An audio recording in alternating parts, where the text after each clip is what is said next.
One shot blocked in front, Salak looking for the game. Yuri Pastuka ties it!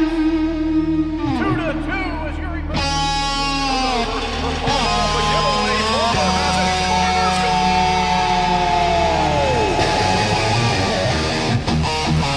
Melanson standing beside Harrison. He's pumping the crowd up. It's getting ready to go down. They have it back behind the net. On the attack here, inside the line, Lathan. Four shot, hit wide, and a rebound. He couldn't get the far play. What a save made there. First on the board for the first time. Pee Dee in front, he goes, goal! Rolling Kramer across the shot in front, he scores! Roman Kramer wins the game in overtime. 4-3 the final.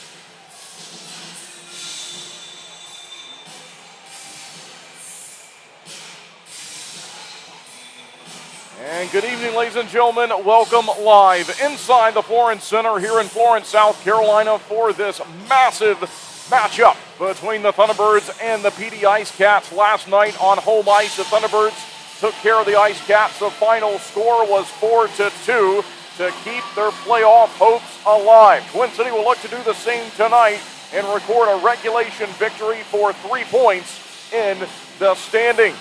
The gap is now 3. It was once double digits as Twin City is making this late push to try to lock up playoff eligibility, and the team that they are chasing, it's right here, right now, the Pee Dee IceCats, the opponent. This is going to be a critical game just like last night. And last night, the Thunderbirds were facing elimination. Down in the second period, a regulation loss would have meant the end of their season. 2 games left next week, but their playoff hopes would have been dashed. Then it was 3 consecutive goals. Thunderbirds roared back for the victory, and what a game it was. It's the same playoff math again tonight.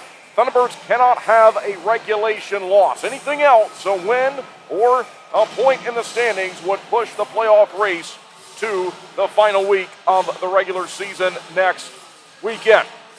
We'll have a look at the standings now and what that win did for the Thunderbirds. 72 points. They are now 3 behind the Pee Dee IceCats. They could leave Florence tonight tied at 75. Athens, Monroe, Columbus have all clinched. On the other side, Topeka clinched. Danbury was eliminated last night.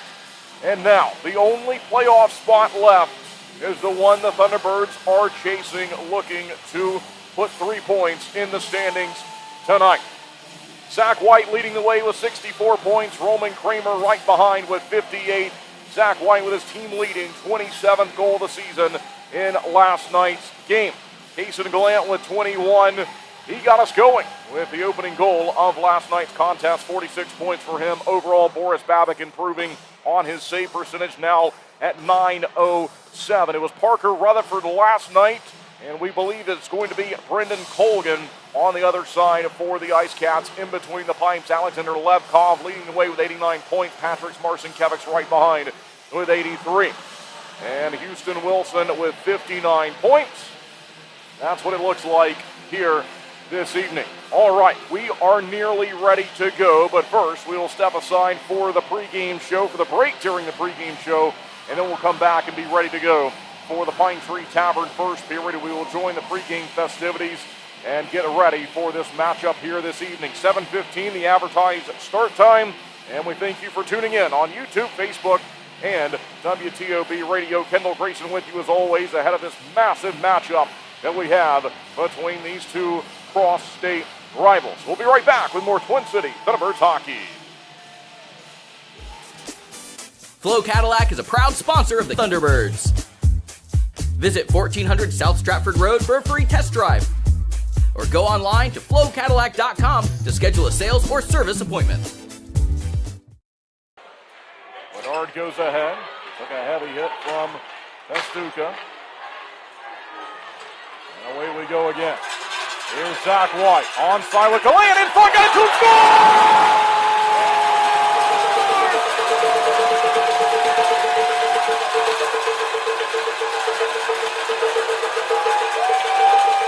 Jason Gallant gives the Thunderbirds the lead. 1-0, 11:59 left to go in the Pine Tree Tavern first period.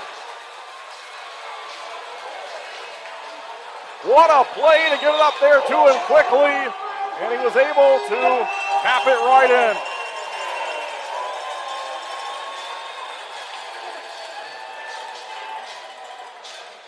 Zach White had it and crossed over, turned and just threw it off the backhand right to Kason Gallant. Gallant into the scoring here the last time the Thunderbirds hit the ice in a 4-3 overtime win over Athens. And he starts the scoring on this Friday night. By Butita. He applied all types of pressure. Schnapp also nearly stole it. But it's back behind the defending net of Pee Dee. Up the wing quickly. Comes Patrick's Marcinkevich. Shoots one. And it goes in. That one went right through Boris Babic. And the game is tied. And you can hear the noise from the IceCats fans who have made the short trip from Florence, cheering their team on. That is a tough one to give up in that situation. Babic has been so good this year and really good tonight. That went right through him. And now Twin City faces some adversity for the first time on the weekend. They'll go to the power play here in 8 seconds. But an answer to the goal from Gallant in the first period. 1-1. Tie game as we're back. Top. He's got it. They get it back to him again. Near side, Marcinkevich loads up, doesn't fire. Gives the pass. No shot yet. Marcinkevich. He has it again. Right to the point he goes. Swaps with Levkov.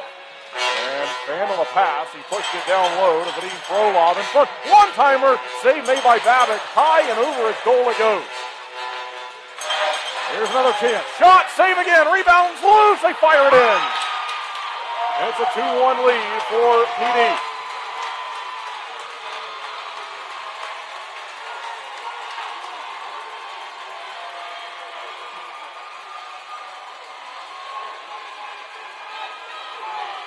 Back-to-back goals, one short, one even strength, one on the power play. And just like that, the lead is gone and the Thunderbirds are down. Pestuka, but it eventually went to Roman Kramer. Now it's going in again. Pestuka towards the goal. They score!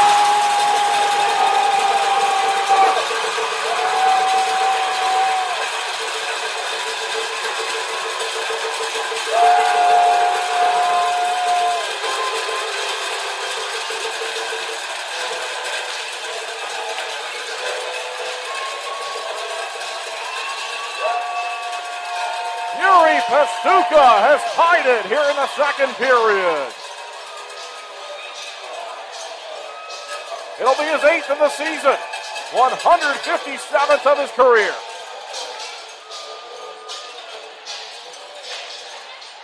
Two here in period 2. They'll hold on to it here in the defensive territory with Abdella goes across the ring. Up through center, here they go, look out, Marcinkevich gave it away, 2-on-1 maybe, it will be. Zach White and Jacob Schnapp. Zach White shoots, scores!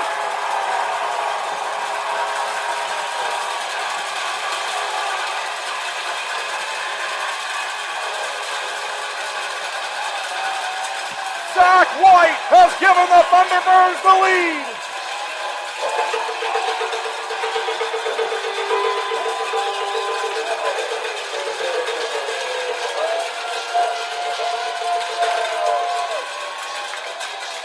team leading 27th goal of the season. Well, he had Jacob Snop with him, breaking to the far side post. He kept it and ripped it by Parker Rutherford. Thunderbirds in front, offside for Pee Dee. And that will send us to a stoppage. Cross. Here's Salak, went down to one knee, got it back. Jan Salak fires, he scores!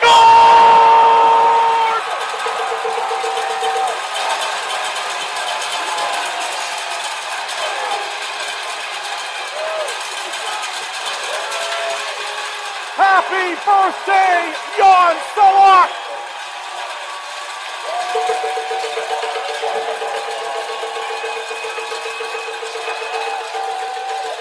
Power play goal, 4-2.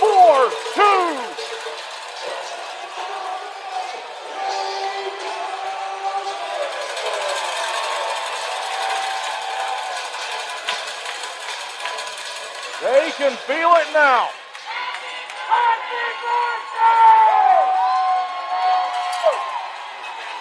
Goal again, just wide, but the Thunderbirds are going to win this one. We're waiting for the final score. Twin City will win it tonight. Offside the blue line. In the final seconds, you can't hear anything. It don't matter. Thunderbirds win.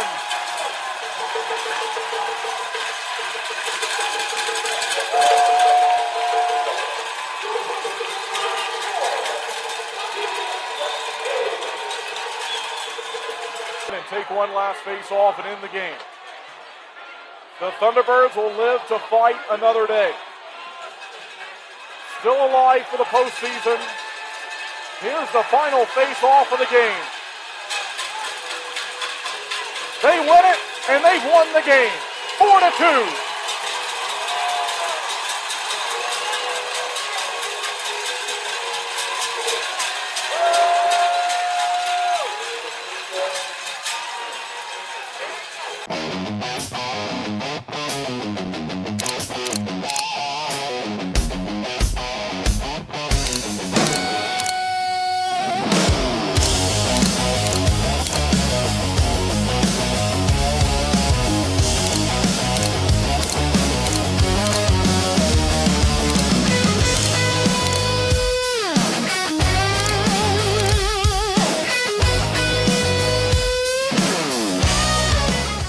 Grayson here with head coach Steve Harrison for our weekend preview ahead of the team's games against the Pee Dee IceCats. Coach, a couple of big ones here. We've been talking about them this week.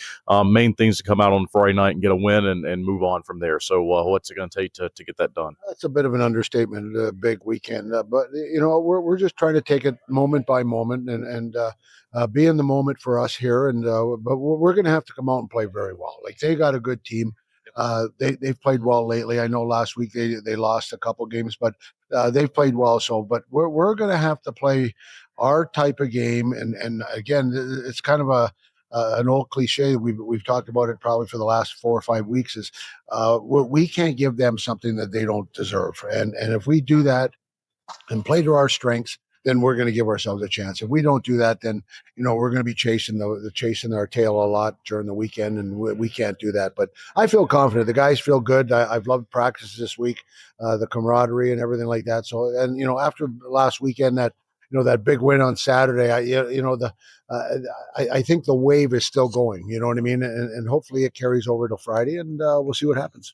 Thinking back to the games that you've had success against them this season, this is an opponent that you have had a lot of success against, 7 out of 11 going into the weekend.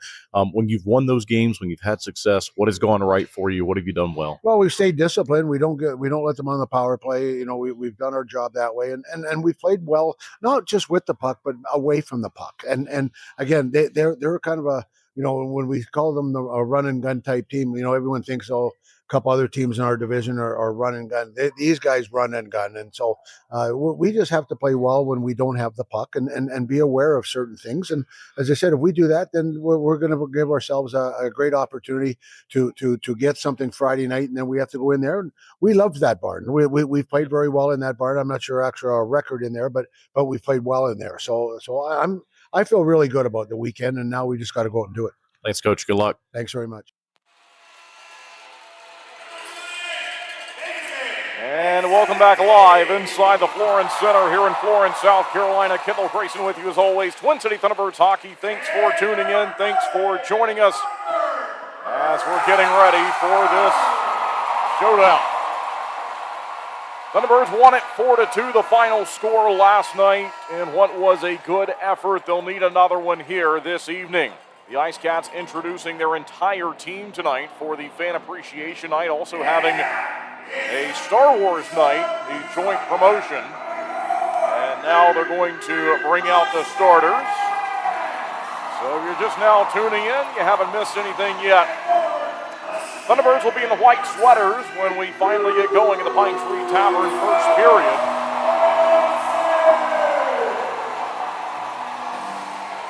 As they announce Houston Wilson out to the blue line.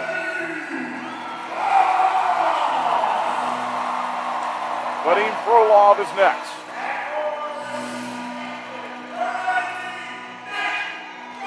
Nick Gullo.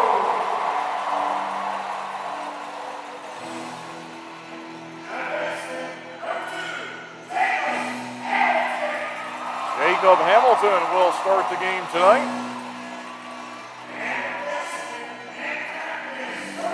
Nick McGill-Diaz. And as I mentioned earlier, we believe it will be Brendan Colgan, the goaltender tonight for the IceCats. Boris Babic is out on the blue line, ready to go for the Thunderbirds. And indeed, it'll be Brendan Colgan. So the Thunderbirds will go with the same goaltender, Boris Babic, in back-to-back nights. Babic got his 20th win of the season last night. Career win 55. And Colgan will get the call for the IceCats. So the staff out there now, the entire team at the blue line. And soon we'll be ready to go here for the Pine Tree Tavern first period. American Elevator Company, as always, will present the national anthem. We'll have the Geico Winston-Salem starting lineup for the Thunderbirds as those players are out to the line now. But we'll pause here and honor America with the national anthem before tonight's game.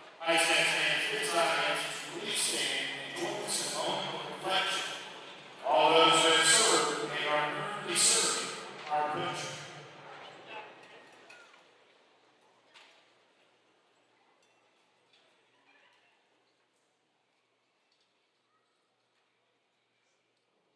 Thank you.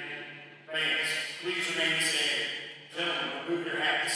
As we honor America with our national anthem, brought to you by Austin Wilson State Farm. Being performed tonight by local sex coach and Wilson High School Director of Dance, Rob Dees.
right, and with that, we are nearly ready to go here on this Saturday night for this massive game between these two teams.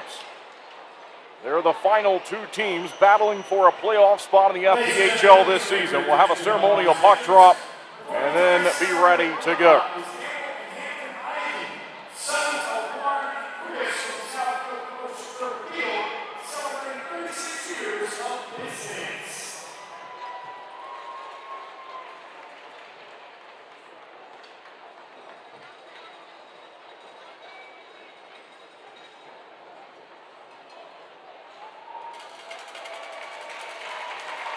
So they have a ceremonial puck drop. John Butita out there to represent the Thunderbirds. Just off your screen if you're watching on YouTube or Facebook. Well, it's ready to go here for, again, what is going to be a very important game. Just like last night, Thunderbirds have been playing in high-stakes games the last few weeks. This one will be the same.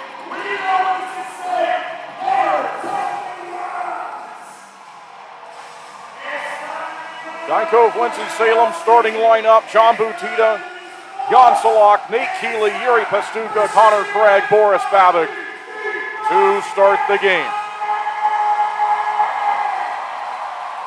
A good crowd on hand to see this one. Thanks for joining us. Thanks for making the Thunderbirds part of your weekend, part of your night. Let's see if Twin City can give us another memorable one tonight. They've won 8 against the IceCats this year. Win number 9 would mean so much more. Here we go. Nate Keeley to take the opening face-off, and tonight's game is underway.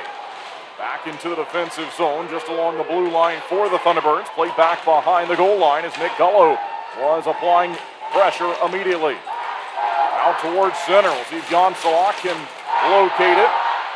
What a goal he scored last night on his birthday. Nick McGill-Diaz out from center. Then it goes down the rink. Collected by Connor Craig. Near side, the captain Butita looking for it. He'll chip it ahead. Out of the reach of Nate Keeley. Back the other way. Look out. Penalty called against the Thunderbirds and Pastuka. And Twin City early is going to have to deal with the Bobo's Deli and Grill penalty kill.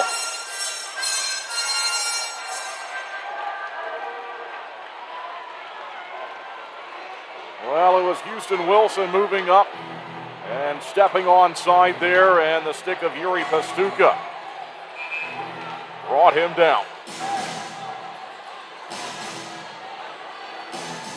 So it's an early power play,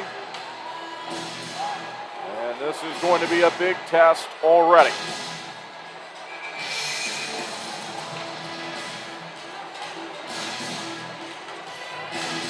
They had some time roll off the clock here in the building. I had it at 19:23 when I stopped it originally, and then I looked up and it said 19:20.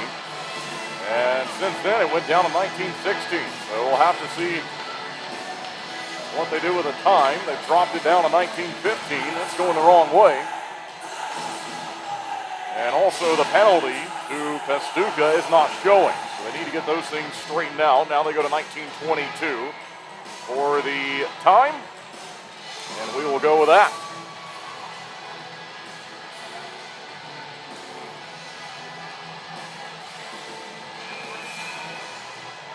Now they have 24, up for 2 minutes. And they'll announce it now. Tripping to Pastuka. All right, it's a Bobo's Deli and Grill penalty kill, essentially here to start the game in the opening minute. They'll move it across and on Babic. Look out here. Could be trouble early, but the Thunderbirds will find it, and out it goes. Played by Tima Razilov here in the defensive zone of the IceCats. Good job to fight off that early surge. They'll move it out through center. Quickly stepping onside is Levkov. Back behind him he went. High in the zone, they'll move it around. Tima Razilov, look out, and deflected away by Cade Hanley. That one hit Hanley, went to the far side corner. Now the Thunderbirds have a chance to steal, but it's a giveaway and taken back by the IceCats. Slap shot, save made by Babic, up and out of play.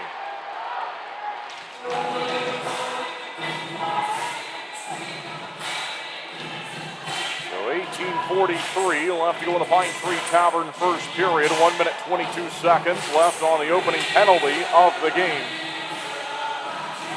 That was given to Yuri Pastuka.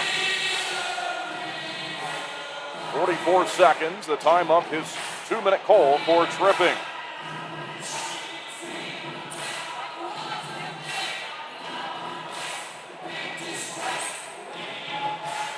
It'll be Dennis Zychek to the offensive zone circle here. He scored in last night's game. Pastuka's penalty showing 64 seconds live in the building. I had it at 1:22. The clock is now at 18:44. So, again, if you're watching and you're seeing the officials repeatedly come over to the scores table area, that's why they're having clock problems here in the building.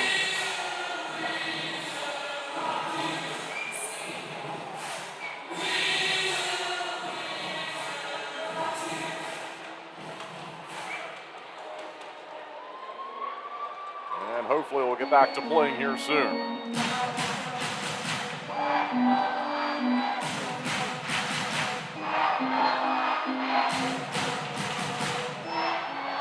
Four to 2 to win last night for the Thunderbirds. Kason Gallant, Yuri Pastuka, Zach White, Jan Salak all scored.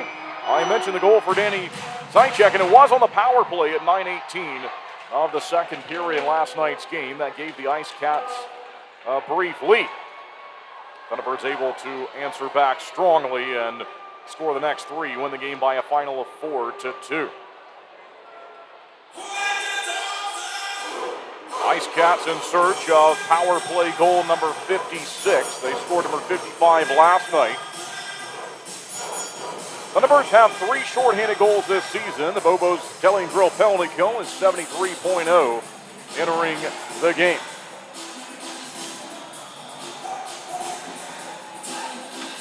Well, the clock in the building still showing incorrect information.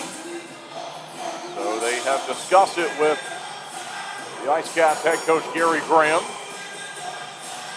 think the Thunderbirds are ready to play. And so we'll keep you updated. Which again, sometimes, although it's not working in the building correctly, they'll have it down there at the scores table. And as long as they notify the coaches, that's all that really matters. The clock can look a little different at times, but I think they know what's going on. I think they have it figured out and scored down there at least. They briefly had Pastuka's penalty back to showing 128, and so that's what it shows now. I had it at 123. So we'll see if this plays an impact with potentially 5 extra seconds. They may hold it, but we're finally back. That's all that matters. Thunderbirds looking to clear it here on the penalty kill, and they do. Nicely done there by Jacob Schnapp to pitchfork the stick in that motion off the backhand to get the clear. Dennis Zychek will build some speed over the logo, steps onside, and he throws a slow one towards Babbitt that he shoves away. Far side of the building. They'll look for it again. IceCats on the power play. Razalov up top. Far side circle. There's the shot as he gave the pass, and it was dealt with. As the Thunderbirds able to see that one down behind the line. That was Marcin Kevics who Babbitt made a save on. Now he'll try it again. Dishes instead. They go across the crease. Look out here. Backdoor play. It's blocked in front. They fire one wide. What a chance. Out in front of Boris Babbitt. Shot still showing to us officially is 0-0. Razalov goes down to the far side corner with a pass. They're trying to fire it. Thunderbirds looking for a clear. 25 left on the power play, we think. Razalov fires one. Shot block high in the zone, but it's not out. Twin City racing towards it and nearly able to play. It was Jacob Schnapp. Second surge, down it goes. All right, down behind the goal line. The goaltender this evening is Brendan Colgan with Parker Rutherford last night. Marcin Kevics steps over the line on the power play. Gets it up high to Jacob Hamilton in front to White. Stole it, down it goes. Off the backhand, he cleared it. And here in the building, 3 seconds left on the kill. And there it is. Thunderbirds with a nice Pobo's Deli and Grill penalty kill to begin tonight's game in the opening minutes. To build some momentum. Long shot here from Miguel Diaz, who's dealt with appropriately. As the Thunderbirds see it go into the corner. Hanley looking to play it out towards center. And it's bouncing around there on Cade Hanley. He'll settle it down and look to move it out of the zone. Up to Chris Mock. They'll go ahead, but This goes over the icing line, and there'll be a stoppage with 16:48 left in the Pine Tree Tavern first period.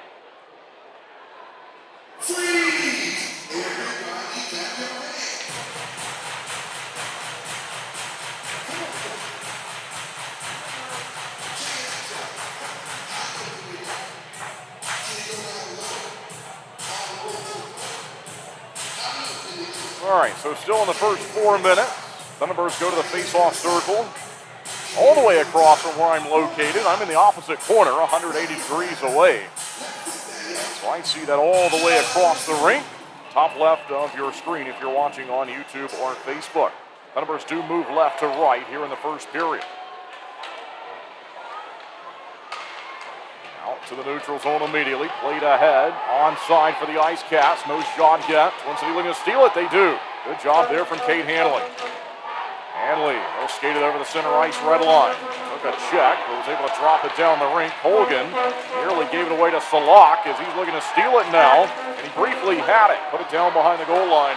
Utita applying some pressure to the IceCats. We'll move it out through center. Down the rink it goes. 16:10 left to play in the Pine Tree Tavern first period here on this Saturday night. Thunderbirds back home again on Friday. Look out here, nearly a giveaway from Farmer. It does go into the corner. And the Thunderbirds now will have to fight back for it. Farmer gets to it. And up it goes as they look to move it across the rink. Fired ahead by Matt Garcia. Should be the first official shot for the Thunderbirds tonight. But again, no shots showing on the board for either team. So we'll keep you updated when we can. Good drive there by Garcia. I said it last night, never a bad idea, just to put it on net, see what happens. Now he goes back to play it here behind his goaltender, Boris Babbitt.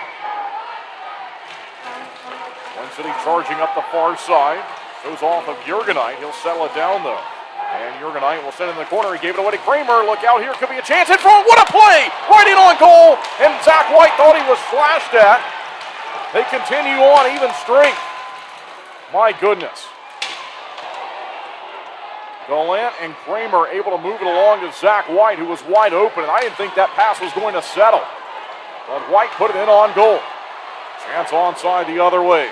Alexander Levkov was dancing for a moment. Zips it across. Look out. In the middle it goes. Bouncing around still. Thunderbird searching for it, and they'll find it. Hometown fans wanted the call. They're not going to get it. Connor Craig up the wing. Onside. Craig looking to fire, and he couldn't, and a penalty drawn. All right.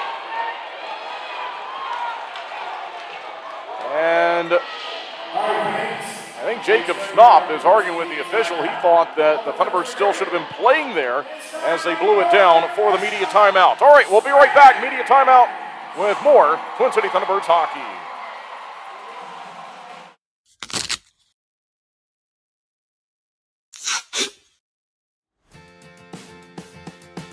What are you doing, bub? Just fixing my chair. You should call Contract Business Solutions. Good idea. I'll give them a call. Proudly serving the Piedmont Triad area for over 17 years, Contract Business Solutions partners with leading manufacturers to create innovative, budget-friendly workspaces. From design and layout to delivery and installation, explore our capabilities at cbsworkspaces.com.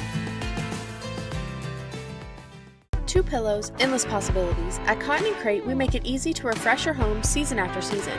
Our 18x18 and 12x20 pillow sizes pair perfectly with our seasonal collections of interchangeable covers, so you can refresh your style anytime without cluttering up your closet.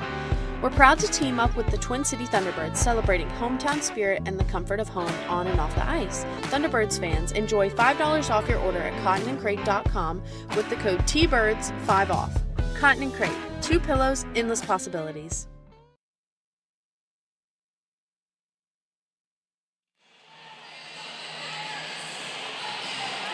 And welcome back following the opening media timeout of the Pine Tree Tavern first period. Thunderbirds the power play for the first time this evening. No score. And Nate Keeley will look for it here in the face-off circle. Eventually won it and backed it up to Craig as they'll fire one wide here at Colgan. Still onside. Zach White on the power play. Nate Keeley. They'll chip it down low. Right below us here from the broadcast perch as this one goes across, deflected down.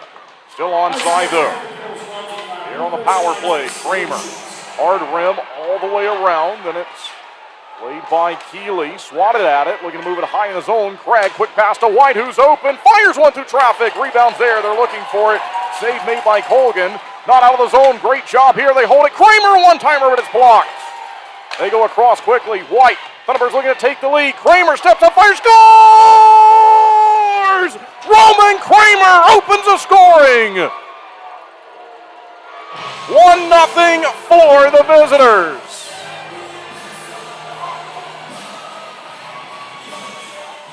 What a shot from Kramer. I was watching earlier through the warm-up, and he had an absolute laser of a drive that beat Boris Babick in the warm-up, and it was so strong it caught my attention. I made a note of it up here. I said, well, maybe he'll have the hot hand tonight, and there we go. Thunderbirds strike first with a power play goal. They announce it now. All right, down the rink. As we are back, is Roman Kramer has made it 1-0. Kramer with his 26th of the year. Goal 69 of his career. Jan Salak scored last night, looking for another one here as he's onside. He'll drop it down low, back behind the net. Twin City searching for it. Played by Marcin Kevics up to Razilov. He's got Levkov open, looking to get it to him, and he does. Alexander Levkov onside. They drop it back. Good back check by Jan Salak. Salak swatting at it, couldn't move it out of the zone though. Twin City with pressure from Hanley, and then they'll have a play on it. Out to center, Butita. John Butita, the captain, here he comes. Thunderbirds leading by a goal. Tries to move it across the zone into the near side corner here for Salak. He's given a rough ride, stays on his skates though, fighting for possession of the puck. In behind the goal of Colgan it goes. Pee Dee looking to break it out. They got it with Razilov. Up towards the red line. Here they go. Up the wing. Shot. Save made by the glove of Boris Babick. All right. Well, still no shots on goal data to give you in the building live. And also nothing on the online scoring system. They do have Roman Kramer from Zach White and Kaysen Gallant at 6:03 on the Pine Tree Tavern first period on the power play. Off the face-off, Pee Dee wins possession. They'll spin it wide in the corner. Heavy hit there. Jacob Schnapp involved. No surprise. Down behind the line, here's Farmer. Farmer looking to drive it out of the zone of the backhand. They look to move it out to center. Goes the other way, though, as it did not make the blue line. Good steal. Good anticipation. Great read by Mott. They look to get it back to him, and they nearly were able to move it around Jurgenite. Quick shot, Garcia goes off the back of the goal. They'll find it. The IceCats will. And out they go. Shot, a long one. That's steered away by Boris Babick. Down here by Farmer. Farmer out to Chris Mott. Over the logo on the red line. Chips it ahead. Dom Dumas. And pressure to him as he was looking to move it across to Farmer. And then Dumas was absolutely smoked down. Farmer's going to fight. James Farmer out to center. Here we go. Him and Jacob Hamilton. They're sizing each other up. Farmer taking a couple of punches. Looking to come back strong. They'll break apart. Back together again. No. Still waiting. Farmer. Right-handed blow to the side of his head. They're tied up. There's a punch from Hamilton. A couple of them. He's got Farmer's jersey wrapped over him. No. And now he'll fire back. The linesman get in there. A good tilt.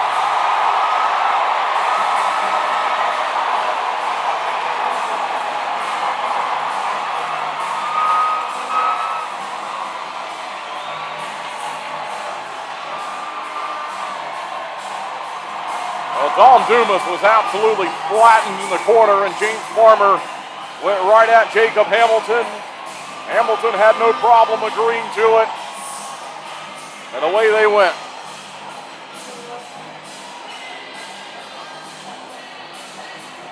Hamilton got the best of him, but he stood up for his teammate here in a critical game, in a critical situation.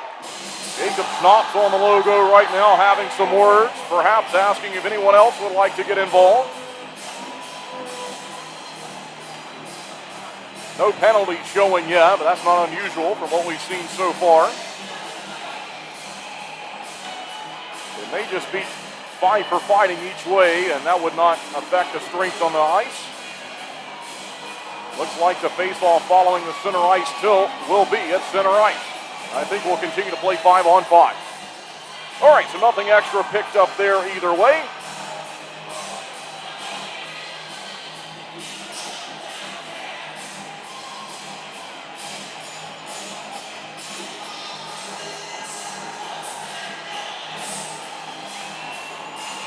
Now Farmer will head to the visitors' locker room, potentially, circling around, and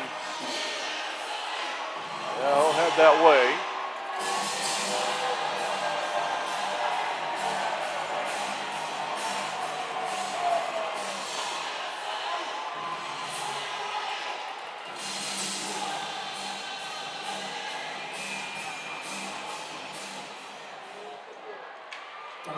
All right, so after that, we are back and playing again.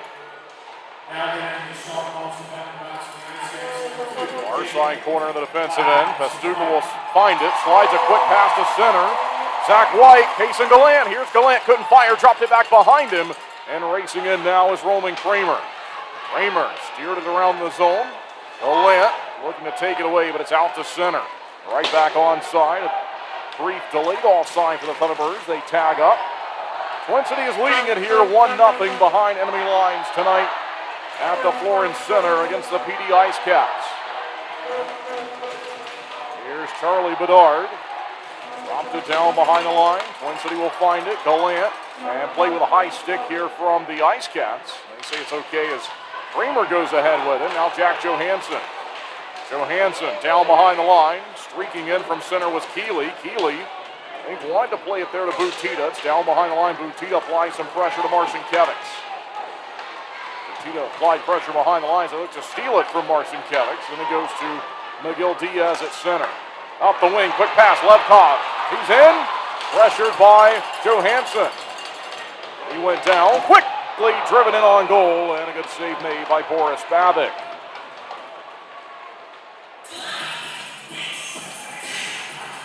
And so Babik able to deal with that one.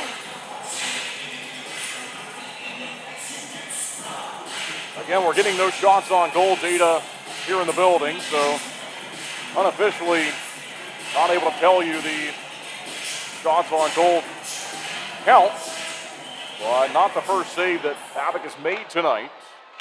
Counterpart Brennan Colgan's had to deal with a few as well. Shot volume each way, though, is not very high, but it's at least one as the Thunderbirds have the lead. Power play goal scored by Roman Kramer at 6:03 of this first period. Twin City's looking for it. It's down behind the goal line. Boris Babik will look on. There's an ice cat going down. Hometown fans wanted a call. Now Razalov, they'll move it across. Up top, no drive on it yet. They'll cycle down low. See if Pastuca can take it away. Around the zone, towards the net, and it just went wide. I think Babik was watching the player, and the puck was riding along the ice. That one just missed. Good check there from Bondi behind the goal line. White sweaters looking to swarm to it, to take it away. Goes out in front for Babik, and he'll just launch onto it. And that will send us to a media timeout. We'll take it and be right back with more Twin City Thunderbirds hockey. Best electricians, plumbers, and heating and cooling technicians to bring convenience and unbeatable value to our customers. Life can be hectic. What better way to simplify than to have one company you trust to take care of all of your home's repair needs? Since 1972, integrity and customer satisfaction have been at the heart of everything we do. We are proud to have built a name our neighbors trust, one that provides peace of mind and a service that can be relied on, today, tomorrow, and for years to come. Thank you for trusting Gwynn Services with your home. We are proud to stand behind the work we do every single day to serve our friends and neighbors here in North Carolina. We are Gwynn Services. One call does it all. Every car gets warning lights, but did you know the color actually means something too? Red indicates an issue that requires immediate attention. Orange indicates a less urgent issue, like a vehicle service requirement. Blue and green give you information on lights and indicators. The more you know with Flow.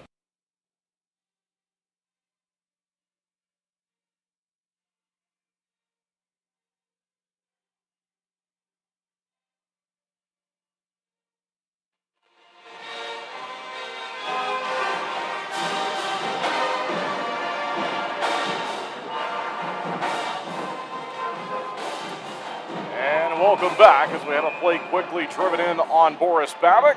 Thanks for tuning in tonight as we've got a stoppage quickly with that save made by Babick.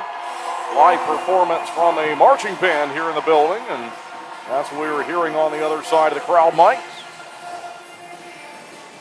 So that took just a couple of seconds, and they will look to regroup and do it again here following the media timeout. Second media timeout at Pine Tree Tavern. First period will have one more. Thunderbirds leading it 1-0 here on the road in the first period. IceCats will find it here. And on goal, they try a far side post play. There was a good tie-up. Now Roman Kramer will find it off the back end. What a pass. Look at that. Here we go. Gallant is in. Shoots it off the side of the goal. He had Zach White breaking with him. Now Kramer looking for this one, but it goes way high in the air and it'll settle down out to the neutral zone. Zach White scored on a 2-on-1 break last night on home ice with a big goal. And Kason Gallant was breaking onside with him there. Gallant's got it again. Pressured high in the zone. They'll move it near side. Matt Garcia charges towards it. And Jurgenite looks to take it away for Pee Dee, and he does. Back behind the line, played by Timur Razilov. Out through center. And onside a shot. Save made by Babick. Rebound into the corner. And taken away. Thunderbirds go looking for it. Out to center. Razilov to it. And back he will play it to Dom Delasavita. Nearly stolen by Butita, who's reaching for it. Carson Kevins drops it off, back behind the line. They'll center, they fire, save made by Babick. The rebound was there and Butita found it. Butita knocked down from behind, penalty called. Let's hope he's all right.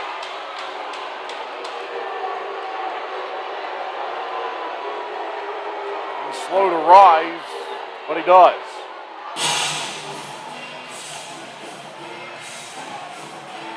Looks like it'll be a 2-minute penalty to Dom Delasavita. Cross-checking the call. And this puts the Thunderbirds back on the power play. Twin City scored earlier here in the first period on the man advantage. They'll look to do it again.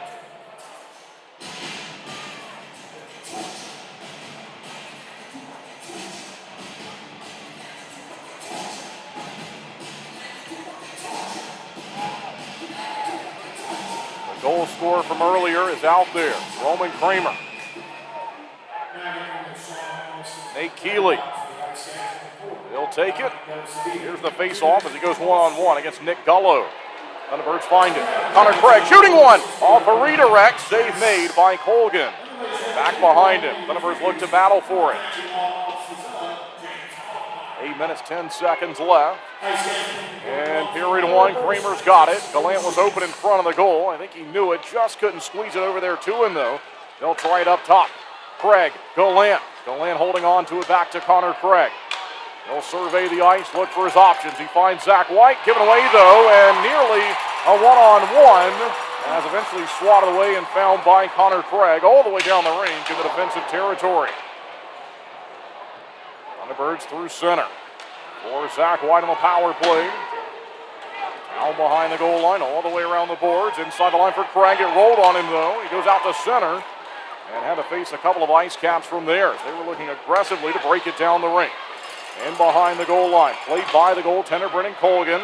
The clear is on. It's unsuccessful. Zach White has Keeley open. In front they go. They got the tip, and the second try just went wide. Keeley on the doorstep looking for one.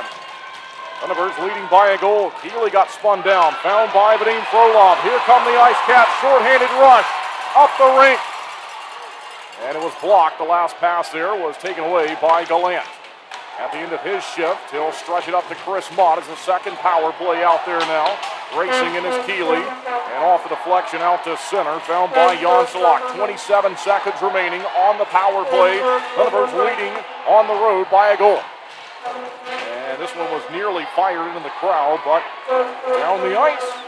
And the IceCats will get their clear. Not much time left now on this penalty. Thunderbirds looking to move from the defensive end quickly as time is running out on a 5-on-4. 5 seconds left on it. Down behind the goal line. Delasavita's penalty is over. Twin City nearly found it with Mott, but here's Dom Delasavita out of the box. He'll catch up to it. Centers in front, but the pass was blocked. Thunderbirds aggressively looking to take it aside. 6:09 left to play in the period. One-timer goes wide of the goal. Scooped up by the captain, John Butita, who drew the penalty as he was blasted from behind into the boards. Here's Dom Dumas, holding on to it, waiting as the Thunderbirds are making changes back behind the play. It was just him and Butita left out there as they made some swaps. Miguel Diaz, he'll turn it over at center. Cade Hanley, slap shot, drops it back onside. And fouled by the goaltender, Brennan Colgan. Out behind the line for Dom Delasavita. Plays it near side of Welch. And now Kramer looking to swipe it away from Welch, but he's onside. Right back the other way, up to Schnapp. Now White, he turns and looks for it. Zach White pushed it behind the goal softly, found by his line mate Roman Kramer, then Jacob Schnapp, Roman Kramer again. Zach White fires through a screen, it's blocked. Found by Kramer. And calling for it was White, but the IceCats were ready for it as they deflected it. 5:05 left to go here in the first period tonight. Still getting no shots on goal data. So hopefully they'll get that updated during the break. Thunderbirds have a 1-goal lead. Pee Dee's looking to tie it now. Zaitchik's onside. Twin City tries to take it away. It's behind the goal. They'll move it around the zone now. Jurgenite wants it. They don't get it to him as they couldn't as the Thunderbirds took it away. And out to center.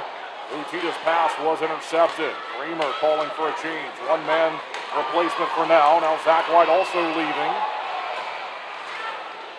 Out in the defensive territory it goes. Good battle for it in the corner. One though by the IceCats. They look to shoot. They do. They score.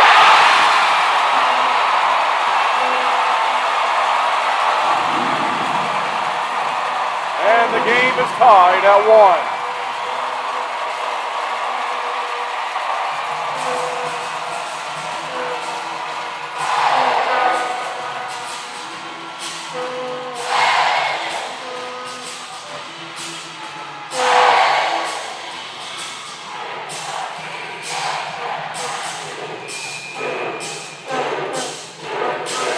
Like it'll be Zaitchik who's tied it. He scored last night. He'll score again tonight.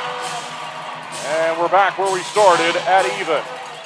1-1 with 4 minutes and 19 seconds left in the Pine Tree Tavern first period.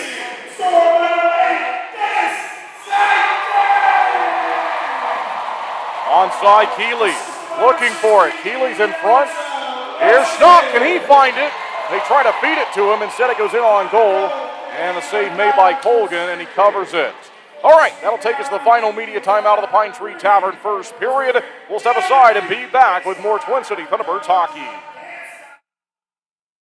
Being your best is hard. You gotta take care of yourself. You got your husband. Let's put in a pool. For the kids. For the kids. Forget the car. How about a motorcycle? And if you own a business? We need servers from, like, this century. Yeah. At a Legacy Federal Credit Union, we're committed to helping you be your best you. Whether it's with an unbeatable car loan rate, home equity line of credit, or small business help. Who's the best? Visit alegacy.org for our best rates. Maple Chase Golf and Country Club offers the best in recreational amenities in the Triad. Come enjoy a meal at the Pinebrook Bar and Grill, relax by our pool and cabana, and gear up at the Pro Shop while sharpening your skills on our 9,000 square foot putting green, and play around on our 18-hole Ellis Maples Design Championship Golf Course. You can find out more at maplechasecc.com. That's maplechasecc.com.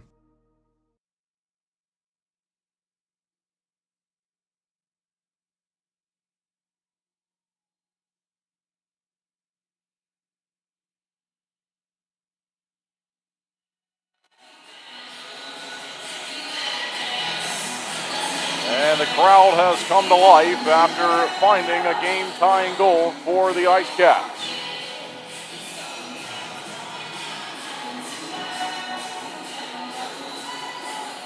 And a face-off win here for Butita as he got it from Keeley. And tried to play it back behind the goal line. The Thunderbirds look to take the lead again. Roman Kramer has the power play goal. An even strength scoring play for Dennis Zaitchik. Matt Garcia got held up. Now he'll try to find it. Fans wanted a call as Marcin Kevix went down. Utita looked like he was maybe going to stretch it, but it's Connor Craig who fires. It's free. Utita was calling for it there. There's a hit from Connor Craig. Got slashed at, continues. Keeley tried to drop it down to the corner. There's no one there, and down for Pee Dee looking to move it out. In behind the line of Razalov. He'll wait. See if Utita can track it down. Right now it's Jurgenite. Jake Jurgenite gave it away as they try to put it in front of the goal. White and Salak were open. Thunderbirds in the white sweaters, moving left to right. 1-1 game here in the first period. Marcin Kevics onside. Now they look to track it down in the corner. Back behind the net, taken aside by the Thunderbirds. Out towards center they go with it. It's onside again, Marcin Kevics. Danced away from Hanley, still with it, shooting one, shot block, Thunderbirds get it up to Gallant. Jason Gallant looking to move it around Nick McGill-Diaz. He chopped it away from number 9. Now his number 9 counterpart will grab it. Charlie Bedard, centered, intercepted. As Gallant has it once more. Gave it to Kramer, quick pass to White. White trying to chip it across the zone, intercepted. 2 minutes and 8 seconds left in the Pine Tree Tavern first period. Score is even, 1-1. Out to center, Roman Kramer will grab it from there. He'll charge onside, drops it into the near side corner, right below the broadcast location. They'll battle for it from here. Back across it goes. Swatted at by Dumas, and eventually they'll move it out through center. Then it's Zaitchek. Up to Alexander Levkov, left the puck, and then he went back to retrieve it. Still onside for Pee Dee as they work it around the attacking area. 92 seconds remaining in the first period. Tie game 1-1. Thunderbirds on the road tonight. Also on the road 1 week from this game. As they'll have Blue Ridge for the final game of the regular season 1 week from tonight. Out to center, a couple of good moves from Craig. Onside with Dumas, and his drive is caught by Brendan Colgan. 1 minute, 12 seconds left to go in the Pine Tree Tavern first period. We hope that you enjoy the intermission programming on the way. Roman Kramer with a power play goal. Dennis Zaitchek with a even strength scoring play at 15:34.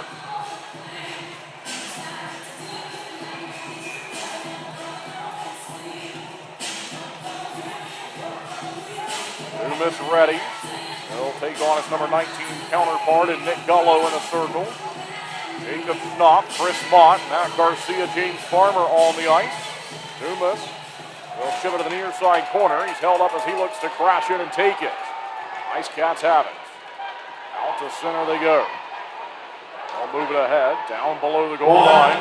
You hear the call, 1 to play in period 1. Each team has 1 goal. Thunderbirds looking for 1 more. Tom Dumas. Up top he goes to Garcia. Loads up, doesn't fire. Had to settle the puck down and behind the goal. Found by Dominic Dumas again. Dumas is run into. Here's Mott, centered. He went off the back of the goal. Dumas will charge to it. Protects the puck this time. Slides it in front, looking for Mott. Intercepted. And Vadim Frolov will charge up the wing as Mott runs into him. And a penalty called as they fire one here. In on Babic, right at the whistle.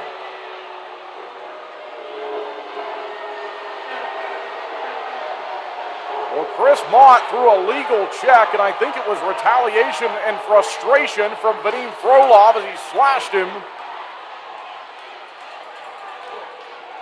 And that'll put the Thunderbirds on the power play here late in this period. 29 seconds remaining in the Pine Tree Tavern first period. Power play goal gave the Thunderbirds the lead.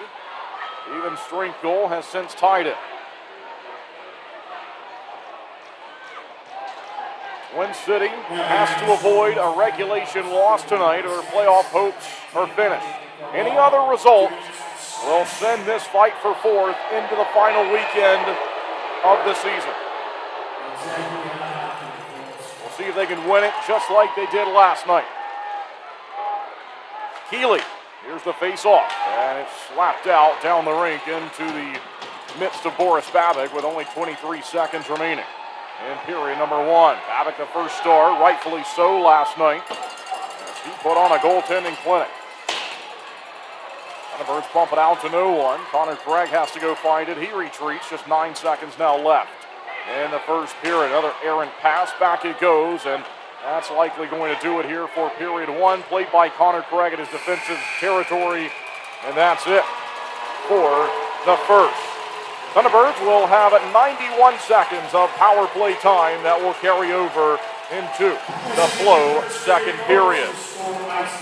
All right, so we are tied here 1-1. We thank you for tuning in tonight on YouTube, Facebook, and WTOB Radio. Kendall Grayson with you as always as we head to our first intermission break. Tie game 1-1. We'll be right back with more Twin City Thunderbirds hockey.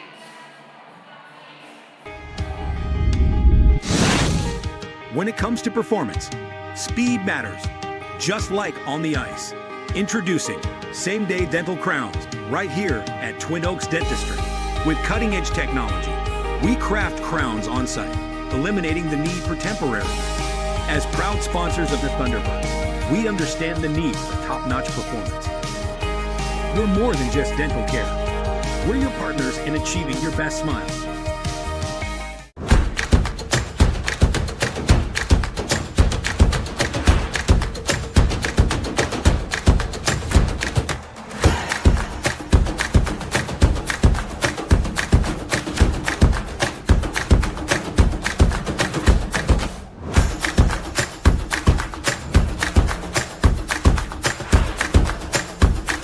Finish strong.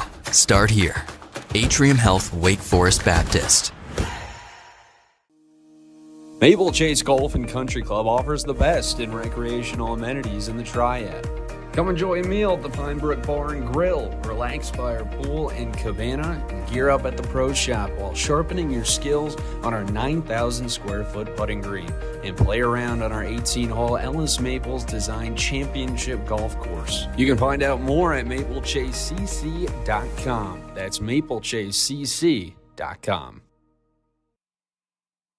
When you're craving that slow smoke flavor done right here in Winston-Salem, there's only one place to go, Honky Tonk Smokehouse. From tendered pulled pork and fall-off-the-bone ribs to fresh house-made sides, Honky Tonk has it all. Not a meat lover? They've got delicious vegan options too. And when it's time to party, let Honky Tonk Smokehouse handle the catering and event planning. They'll bring the flavor to you. Stop by 145 Jonestown Road and taste why the locals here can't get enough. Honky Tonk Smokehouse. 2 pillows, endless possibilities. At Cotton & Crate, we make it easy to refresh your home season after season. Our 18x18 and 12x20 pillow sizes pair perfectly with our seasonal collections of interchangeable covers, so you can refresh your style anytime without cluttering up your closet. We're proud to team up with the Twin City Thunderbirds, celebrating hometown spirit and the comfort of home on and off the ice. Thunderbirds fans, enjoy $5 off your order at cottonandcrate.com with the code TBIRDS 5 off. Cotton & Crate, 2 pillows, endless possibilities.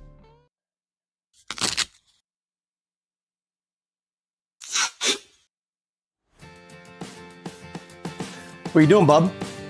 Just fixing my chair. You should call Contract Business Solutions. Good idea. I'll give them a call. Proudly serving the Piedmont Triad area for over 17 years, Contract Business Solutions partners with leading manufacturers to create innovative, budget-friendly workspaces. From design and layout to delivery and installation, explore our capabilities at cbsworkspaces.com. Flow Cadillac is a proud sponsor of the Thunderbirds. Visit 1400 South Stratford Road for a free test drive, or go online to flowcadillac.com to schedule a sales or service appointment. Coach, we just got done recapping the Friday game. We'll talk about the Saturday game now. 4-3 overtime win there on home ice, and a little bit of a different start, I'd say. You know, Kramer gets you on the board there at 1-0. This guy right here with a primary assist. Whitey got the secondary helper.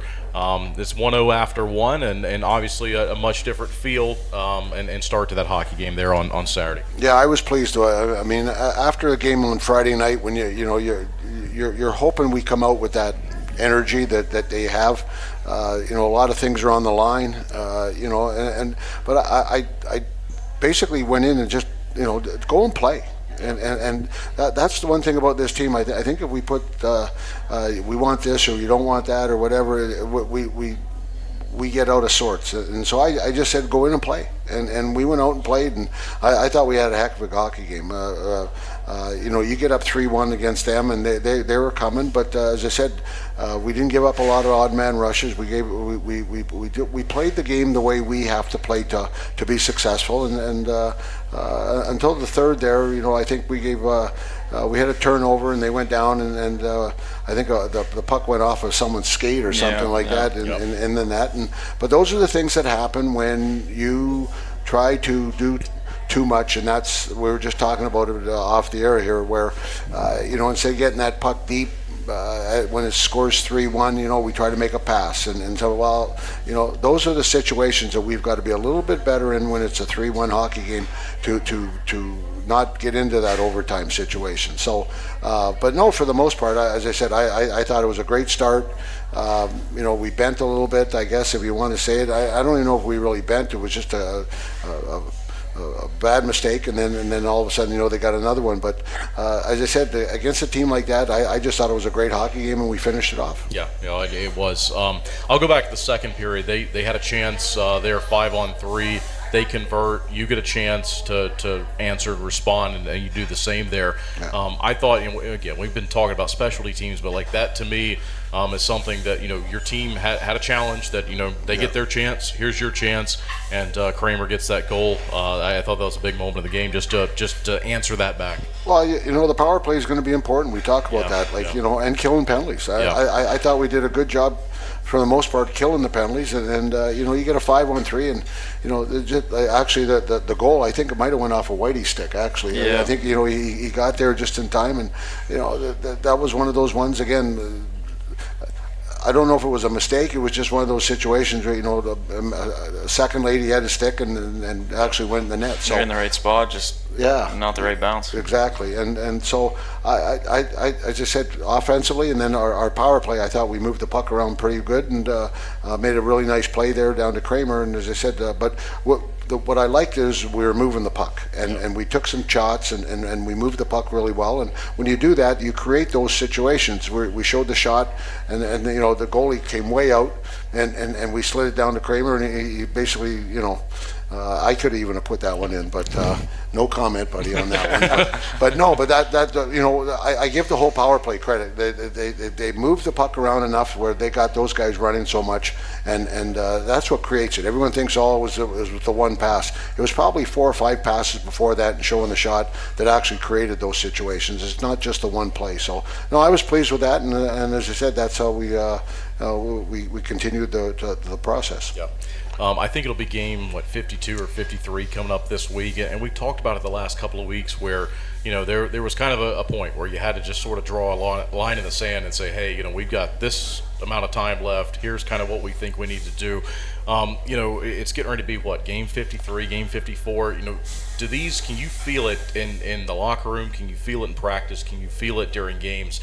That these things now all of a sudden mean a ton more.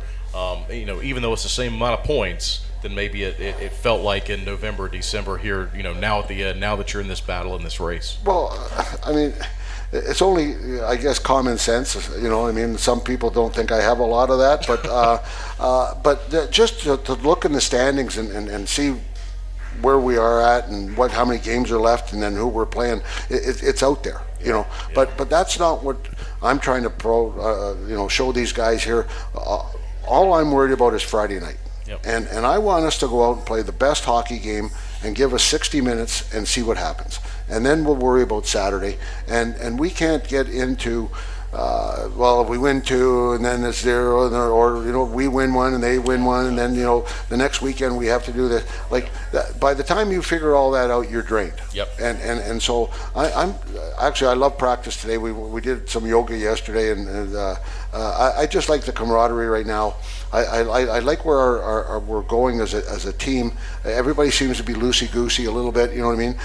They know the importance. Yep. Like if I have to put something on the board to tell them, you know, this is kind of an important game, then we got more issues than I think.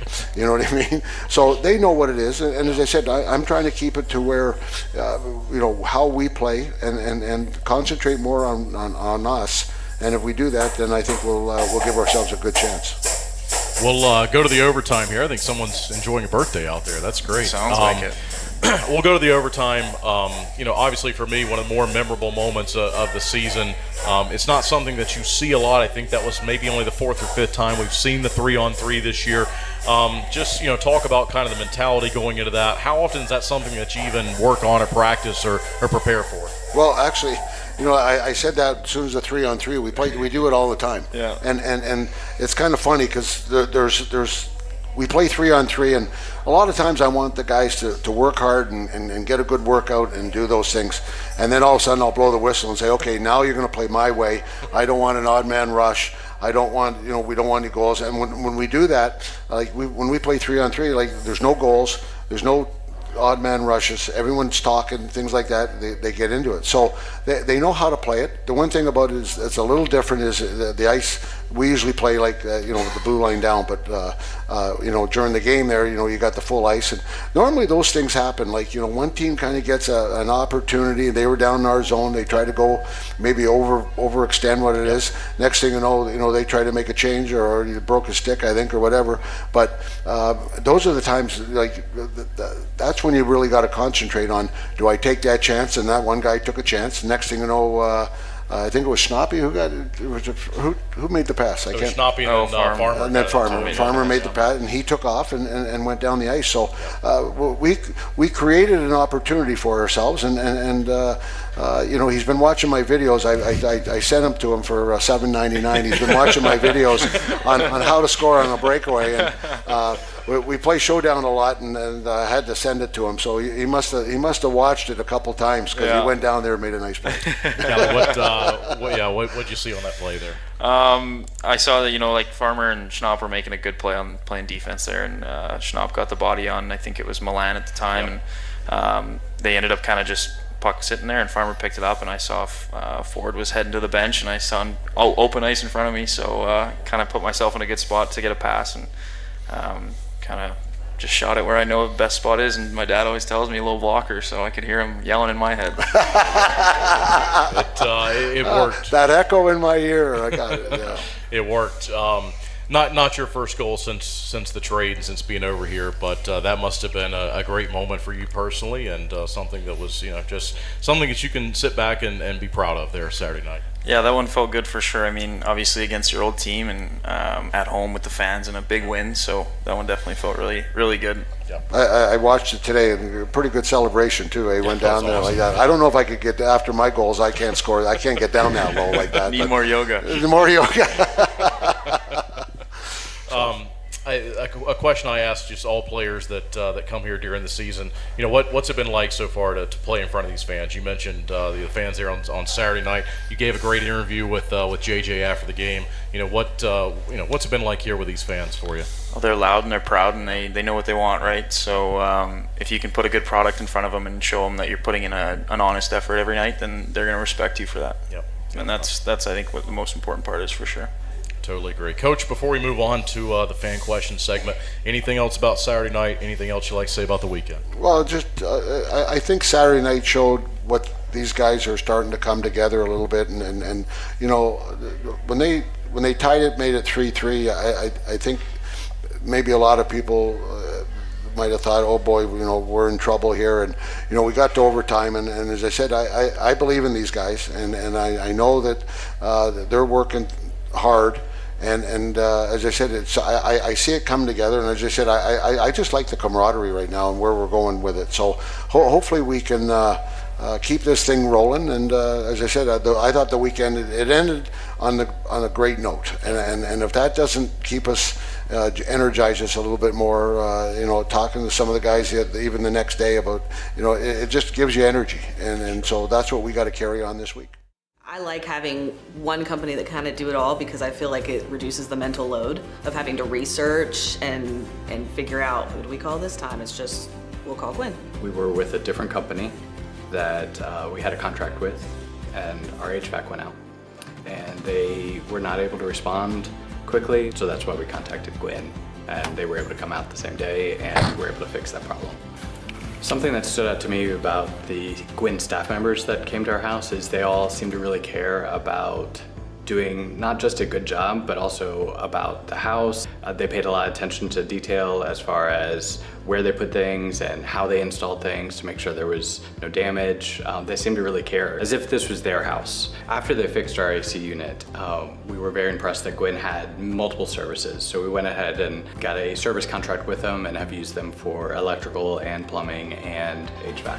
So eventually we knew that we wanted a charging station for our car. What impressed me was it wasn't just a return of an online quote, it was let's come out and take a look at it. It felt like they were wanting to help, and then the actions followed. They actually were able to come out and help, so I appreciated that.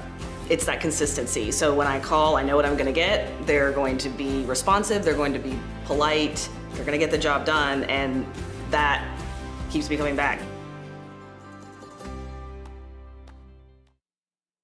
When you compete at your best, you need a team that keeps you moving. At Yadkin Physical Therapy, we're proud to be the official physical therapy provider of the Twin City Thunderbirds. From the first evaluation to hands-on treatment, we focus on what matters, reducing pain, restoring mobility, and building confidence. Because performance isn't just about recovering, it's about training smarter, strength, stability, balance, and control. Our therapists tailor every plan to each individual so you can return to the ice, the gym, or the job feeling stronger. The same level of care we provide the Thunderbirds is here for our whole community. Students, weekend warriors, and families helping you stay healthy and perform at your best. Yadkin Physical Therapy in Yadkinville. Call 336-677-1800 or email ypt@yadkinphysicaltherapy.com.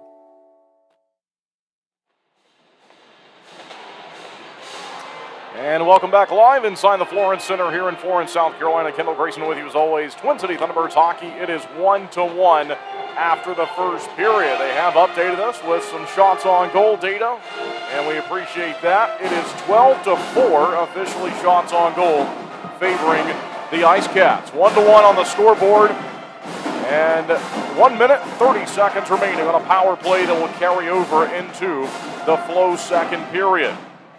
Roman Kramer gave the team the lead on the power play, and an even strength goal from Dennis Zajac has since tied it. Kramer's goal was at 6:03 on the power play from Zach White and Kaysen Gallant. Dennis Zajac from Elijah Wilson at 18:34. The even strength scoring play. We had a fight in the first period, James Farmer and Jacob Hamilton. Now I have some information to bring you. The slashing call to Vadim Frolov that was on the board for the 2-minute penalty. It has been scored as a game misconduct for slashing. Now that's how it's been scored. We're going to check that when they come out for the second period. But if that is true and that holds up, that means that Frolov would be done as we move on. But they have it scored as a 10 for slashing to Frolov. But again, the Thunderbirds will be on the power play when the Flow second period gets underway. We will now have a look at the out-of-town scoreboard report. And here's what we have from scores from around the league for you. As we'll jump back over. But taking a look at it, it is Blue Ridge leading Biloxi by a goal. Baton Rouge with a 2-0 lead on the road against Topeka. No score between Columbus and Monroe. Binghamton leading Watertown 3-1. And we have our game here in this 1-1 tie. Indiana on the road is leading Athens 2-1, and also a 2-1 road lead for Port Huron over Danbury. We'll have a look at the standings, and this is what it looks like live. As if you're listening on the other side of the crowd mics, you can hear this high school band that's playing here during the intermission. I have my crowd mic turned off, by the way. That's all getting picked up by my headset alone. But we'll have a quick check of the standings as this game is so critical for the Thunderbirds' playoff hopes. Again, I mentioned it. They cannot drop this game in regulation or Pee Dee will clinch a spot in the postseason. Any other combination, though, if the Thunderbirds win the game, it's 3 points and a tie in points at 75 as the Thunderbirds got to 72 after last night's win. An overtime win, a shootout win would give them 2 points, would also give Pee Dee 1, but that would keep them alive entering the final weekend of the season. Thunderbirds dropping the game, as long as it's past 60 minutes, would also keep them alive as it would give Pee Dee 2. Thunderbirds would take 1 point in the standings, and that would still be okay going into the final week in terms of staying alive. That's not what we're looking for. We're looking for a regulation win. And the IceCats return now. Thunderbirds will quickly join them as we're nearly ready to go here in the Flow second period. They're actually holding Pee Dee from stepping out there first as, what a surprise, we've got Squeegees on the ice in the corner to my left. And once again, I don't think the ice conditions are favorable here,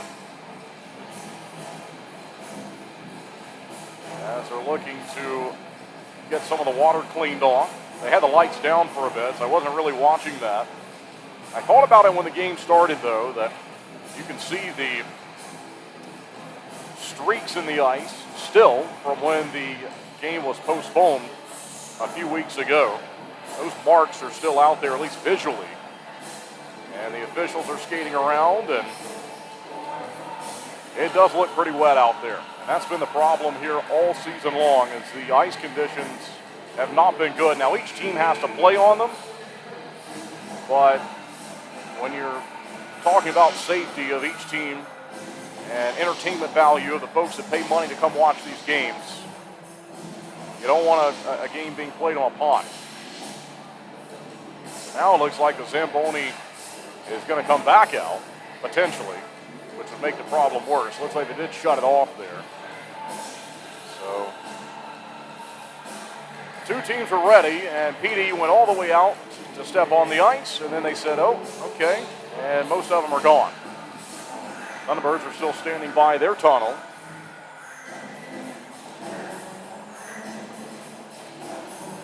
I don't know how many strikes you get, but IceCats have used their ice surface quality strikes this season. Now they have a fire extinguisher out there.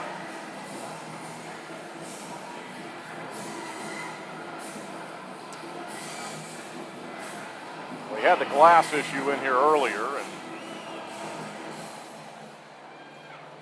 they're just blasting a fire extinguisher wide open. Smoke's going everywhere. You can't see it as it's to the left of the screen if you're watching on the video. They've got that thing parked at center ice. I'm sure they don't want anybody watching this cleanup effort that's going on. Probably not a bad idea. Well, they shut the door for the IceCats, so they sent them back to the locker room, apparently.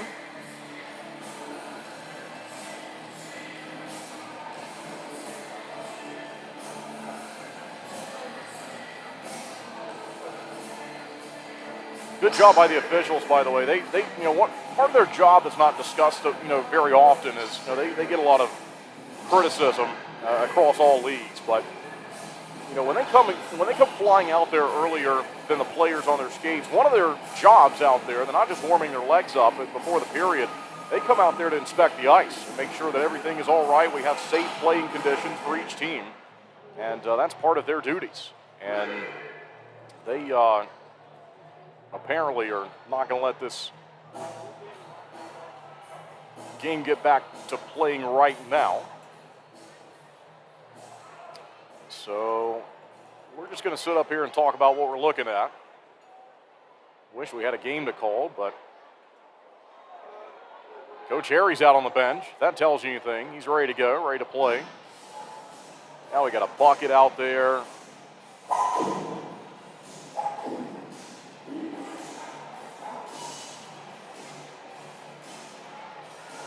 Thunderbirds are also standing in the area just right outside their locker room. We can see them from here. IceCats are totally gone, back behind pipe and drape, and so they've disappeared. And now the Thunderbirds are starting to wander back towards their locker room.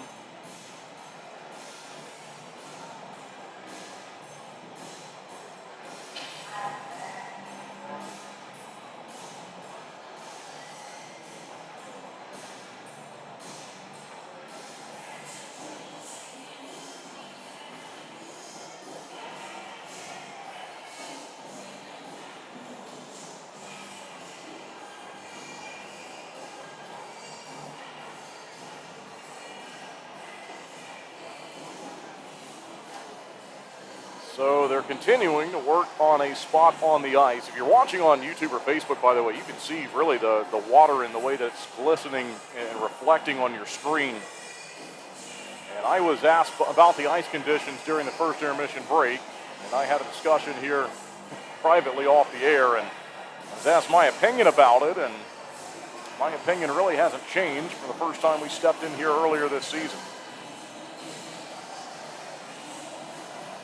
It's the only building we've been to this year that has had these types of issues, that they've had to stop the game. And that's not anything opinionated, that's just fact. I've been to every game this season, and this is the only place that we've had to stop the game for these types of repairs, at least of this length.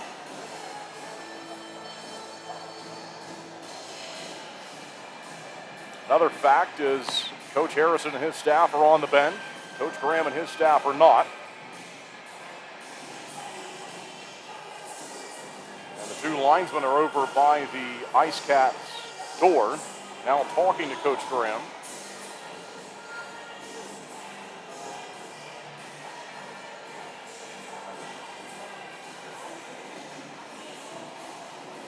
It's warm outside. We're in the south, but it was warm in Winston-Salem last night, I can tell you that.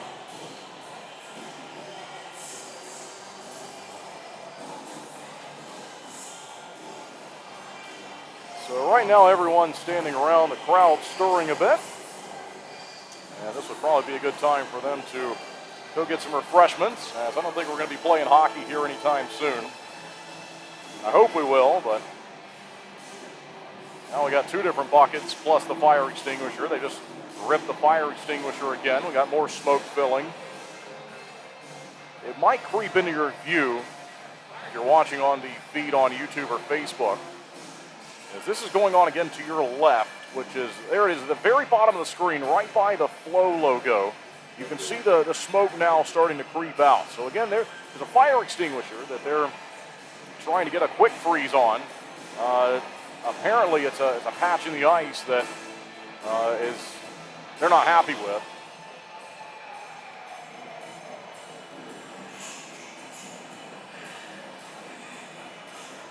And now I think they just put a piece of maybe plexiglass over it, trying to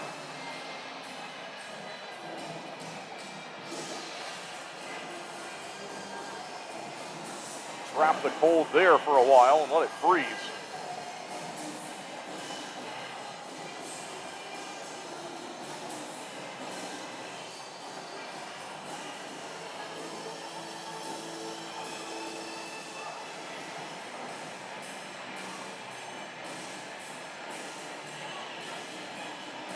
Well, the rink crew has broken away, at least for now.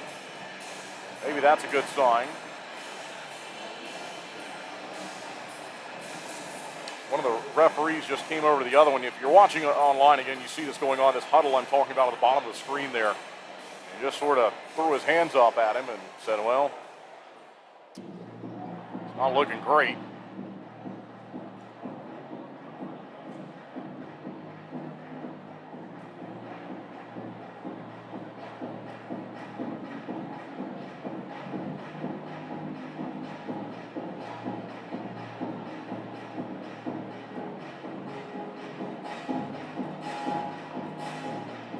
We got more action. We either have found an additional fire extinguisher or it's the same one. If it's the same one, it's likely getting empty.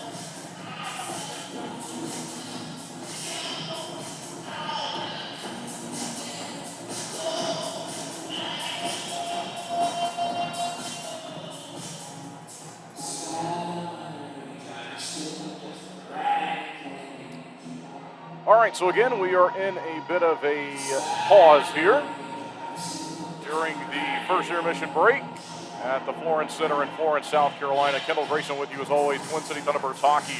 It is a 1-1 game after the first period, and we have an extended intermission here as they continue to work on the ice conditions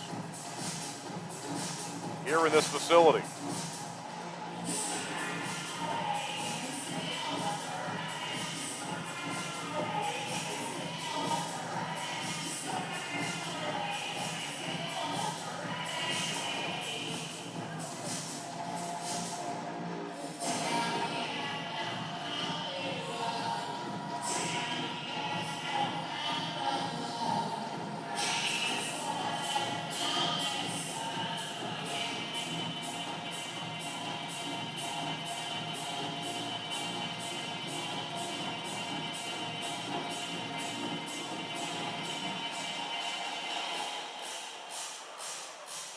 And now we got more smoke, more use of the fire extinguisher going on.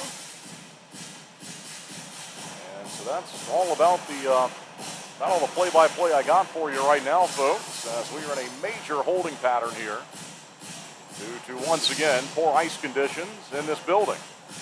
And one of the ways that you can see this, by the way, is the main camera that we've had is just parked right on the logo, which, I don't know if that's intentional or not, but you can go to the FPHL site and go through Sportfeed, and there are goal cameras mounted here behind each net. Now, one of them has been tilted severely, but there is one that's pointed up straight, and it's from that side of the building. Now, you still can't see a whole lot of what's going on to the right, but you can. That's another angle if anyone wants to go. You can check out that for free and access the feeds there from behind the nets. That's another way of looking at this. If you're interested in seeing what's going on.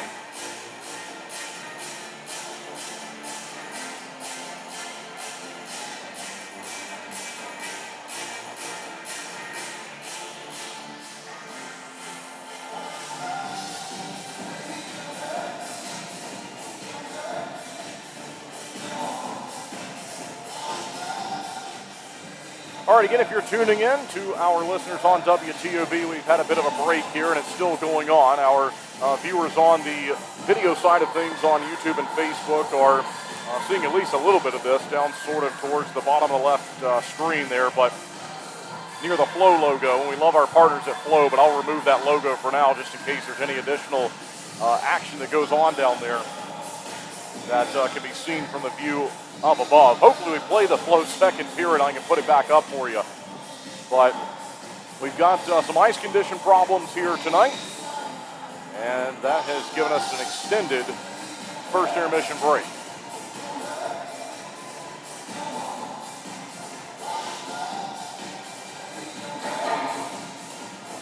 Thunderbirds and the IceCats are currently tied at 1. And hopefully it's not the second time this season we have to rejoin a game in progress in this building. We personally didn't have to do it, thankfully, but IceCats had to do that earlier this year with an opponent. But it's a 1-1 game. Roman Kramer scored a power play goal to give the Thunderbirds the lead. And then an even strength scoring play from Dennis Zajac. Zajac scored last night for the IceCats in Winston-Salem. And he's tied the game. And that's where things stand, 1-1. We see 91 seconds of power play time that will eventually count for the Thunderbirds.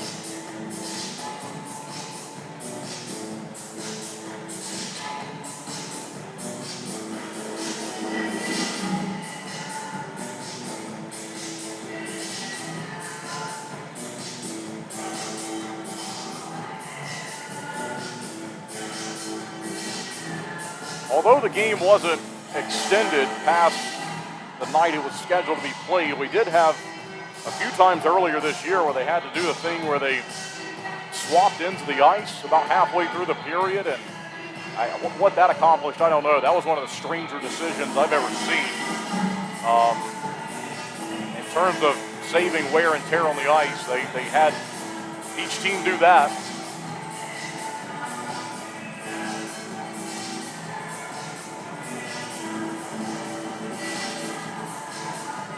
Now the coaching staff are just having conversations. A member of the IceCats contingency is out there talking with Coach Harrison, and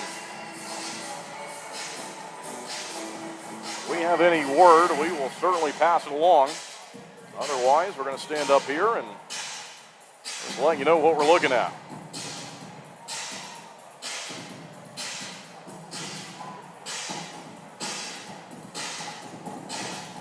Well, they're going to take the nets out. That ain't good.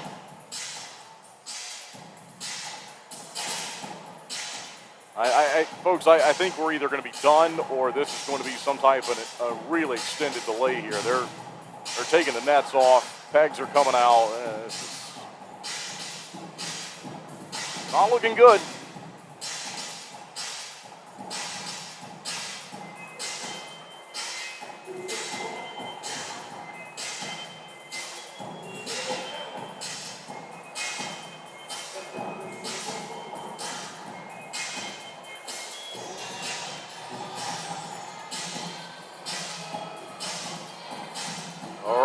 Got the ice resurfacing machine that is now coming back out. That's why they moved the nets. They're going to let this thing make a couple of passes and see what it can do.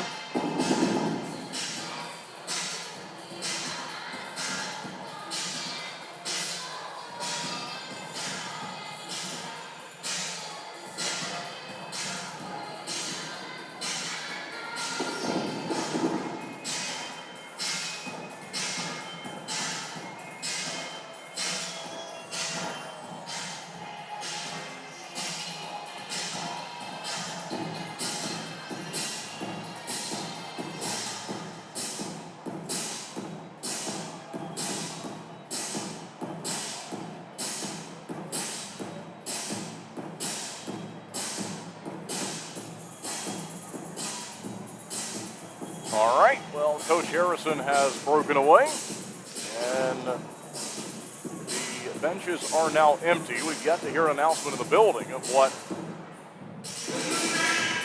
we have going on. Got officials leaving. Here we go. All right, so we can give you a quick update. There's a little issue with the ice to my left, where the ice resurfacer comes out. So the ice resurfacer is going to make a little dry cut one more time, and then the officials come back in about 10 minutes and make a decision on what we're going to do.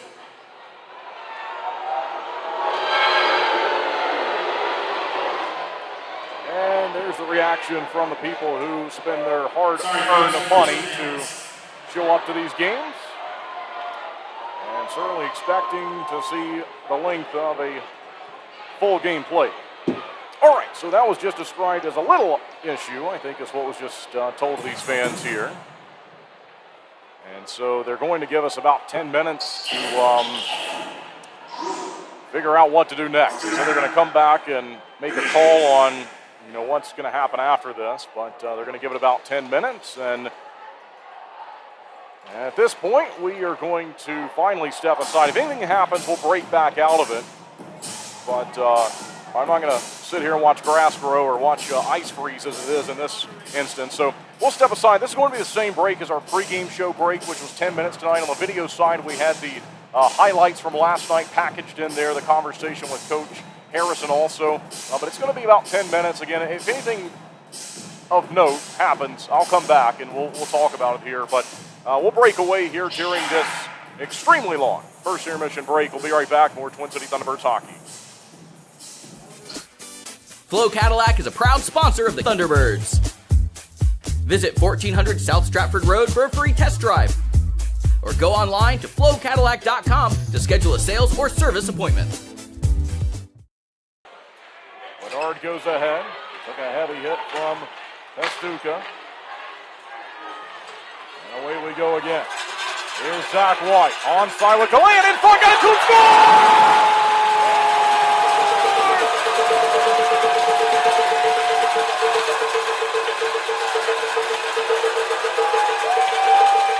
Jason Gallant gives the Thunderbirds the lead, 1-0, 11:59 left to go in the Pine Tree Tavern first period. What a play to get it up there to him quickly, and he was able to tap it right in.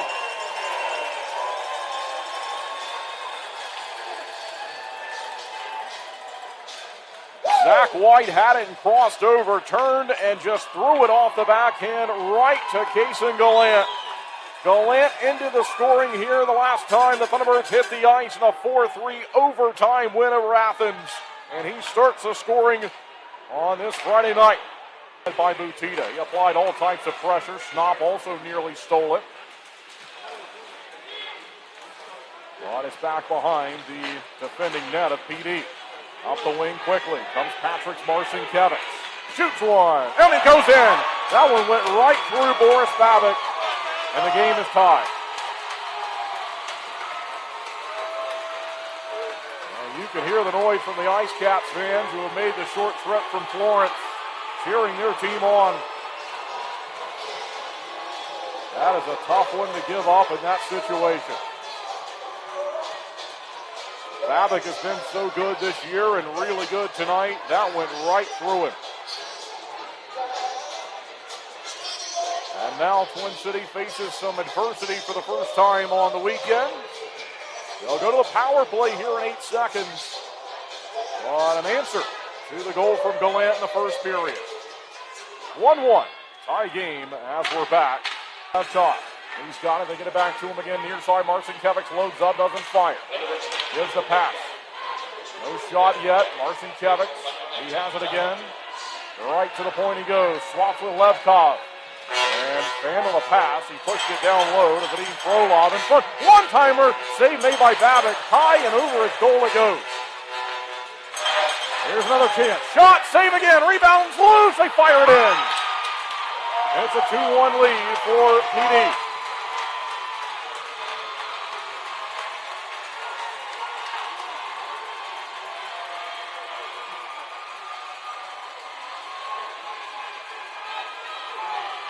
Back-to-back goals, one short, one even strength, one on the power play. And just like that, the lead is gone and the Thunderbirds are down.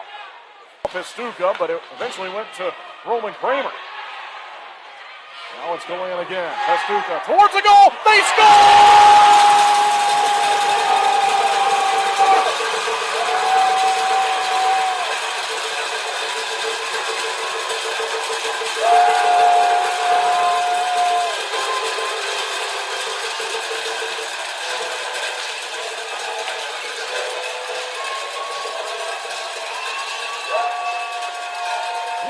Pastuca has tied it here in the second period. It'll be his 8th of the season, 157th of his career.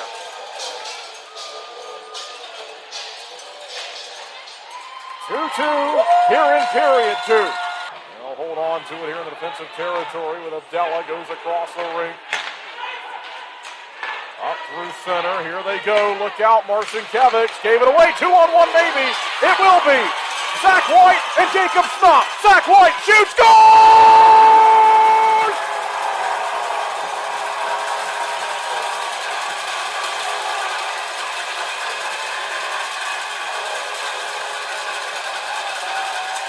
Zach White has given the Thunderbirds the lead.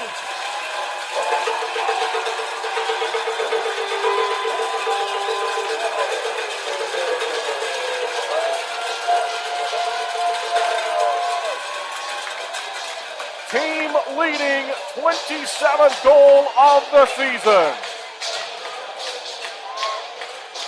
Well, he had Jacob Schnapp with him, breaking the far side post. He kept it and ripped it by Parker Rutherford. Thunderbirds in front, offside for Pee Dee. And that will send us to a stoppage. Cross. Here's Salak, went down to one knee, got it back on. Salak fires his goal!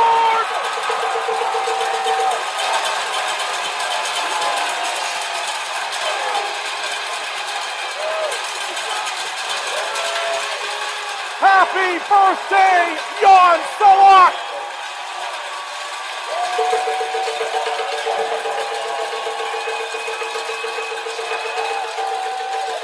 Power play goal 4-2.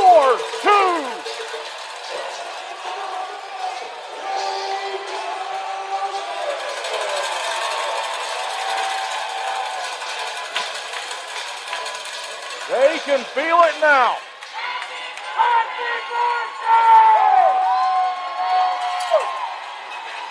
Goal again, just wide, but the Thunderbirds are going to win this one. We're waiting for the final score. Twin City will win it tonight. Offside the blue line in the final seconds. You can't hear anything. It don't matter. Thunderbirds win.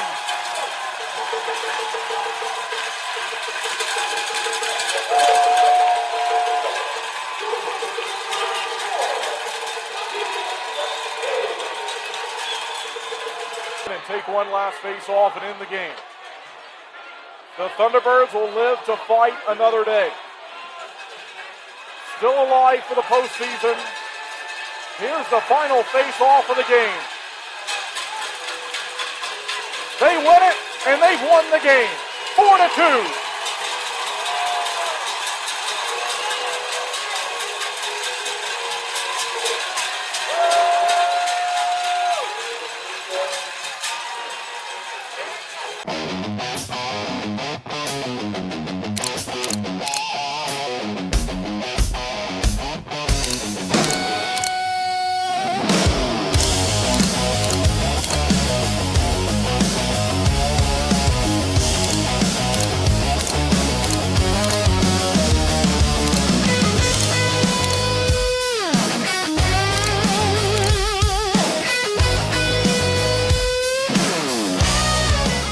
Grayson here with head coach Steve Harrison for our weekend preview ahead of the team's games against the Pee Dee IceCats. Coach, a couple of big ones here. We've been talking about them this week.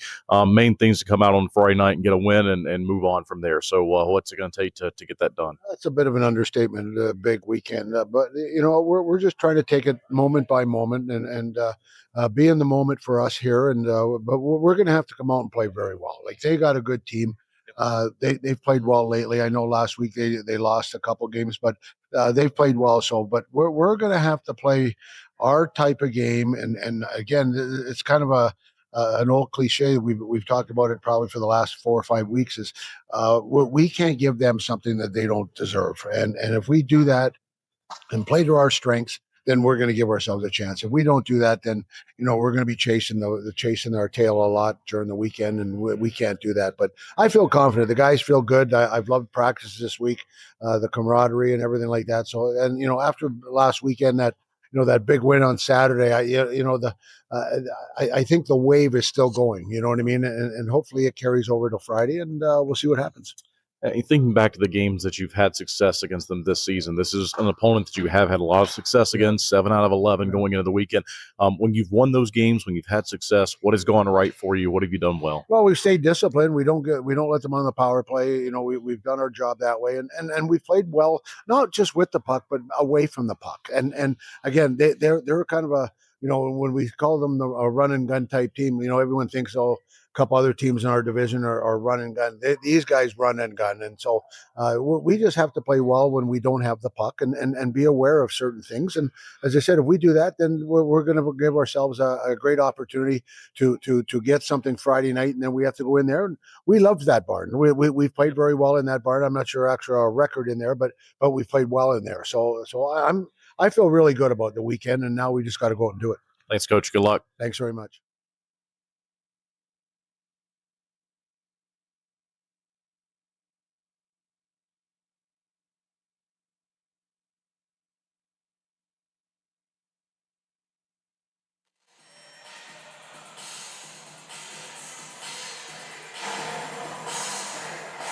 All right, welcome back live inside the Florence Center. Kendall Grayson with you here on YouTube, Facebook, WTOB Radio. We are going to come back and inspect the ice now, and hopefully we'll be able to continue this game. They have essentially taken another intermission, at least half of one, and the official is going to go out and inspect that spot on the ice, and they are brushing their hands back and forth, the official, the linesman, and the referee and the linesman. And we'll see if we get going or not. I think each team would certainly prefer to play instead of have to deal with what could follow. But you have to keep it safe out there for everyone participating.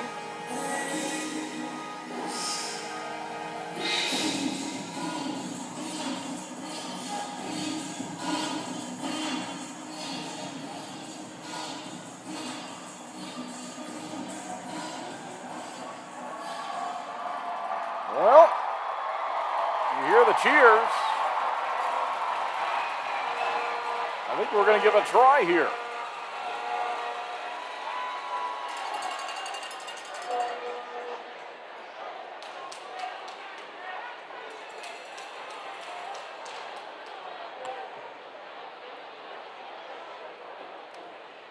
Well, the Thunderbirds still in a power play, and here's the announcement. We're going to go for it.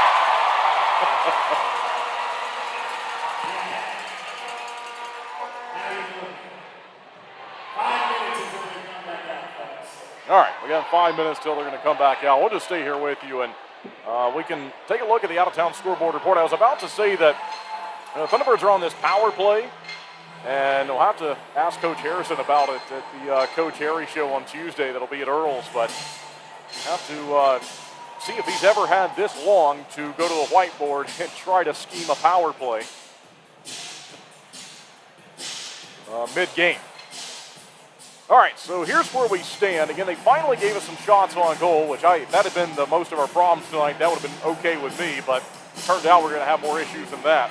They finally updated the shots on goal to show as IceCats 12, Thunderbirds 4 after the first period. And so once again, Boris Babic putting on a show as he did last night, had 56 saves in last night's game, his second highest total of the season. Made 58 earlier this year in what was a loss against Blue Ridge. But shots are 12-4. The score is 1-1. Roman Kramer on the power play. Zach White, Kason Gallant on the assists. And then at 15:34, even strength goal, Dennis Zychek from Elijah Wilson. 4-2 the win last night. 4 different goal scorers for the Thunderbirds. Kason Gallant, Yuri Pastuka, Zach White, Jan Salak. So here's what it looks like on the out-of-town scoreboard report. Baton Rouge is leading Topeka 4-1 on the road. Blue Ridge, the Thunderbirds' next opponent, at some point, is leading Biloxi 2-0 in the second period. Columbus and Monroe are tied at 1. Binghamton has a 2-goal lead at 3-1 over Watertown. Indiana has a 3-2 lead on the road against Athens and a 2-1 lead on the road for Port Huron in a matchup against Danbury. We'll have a look at the standings. And again, this is what we're looking at, folks. The 4th and 5th spot on the Continental Division side. You see the Empire on the right, the Continental on the left. That is the only thing to be decided in terms of who is going to go to the playoffs this season and who will not in this league. And so I'm sure there's a lot of eyeballs on this game already, if there weren't going to be enough to begin with. And the IceCats with 75 points, the Thunderbirds with 72. That's the battle we're looking at. This is a critical game and one that needs to be played and finished, if at all possible.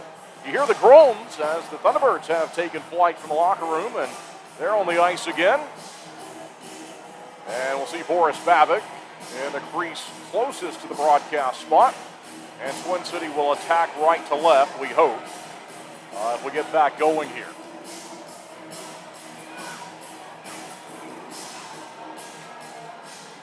So Coach Harrison has his team out there.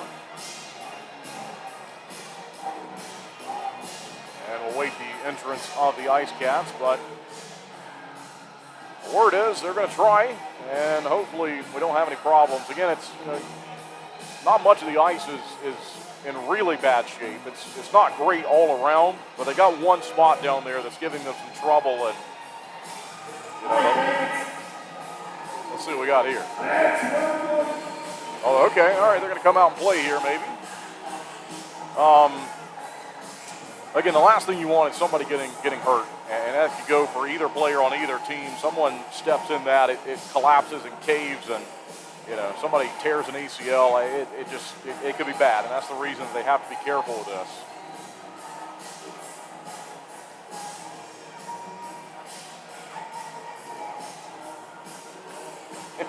you're watching on the bottom of your screen, Zach White just put an arm in the air and threw a glove towards the IceCats tunnel. I think he's saying, you know, let's get this show on the road here. Here they come.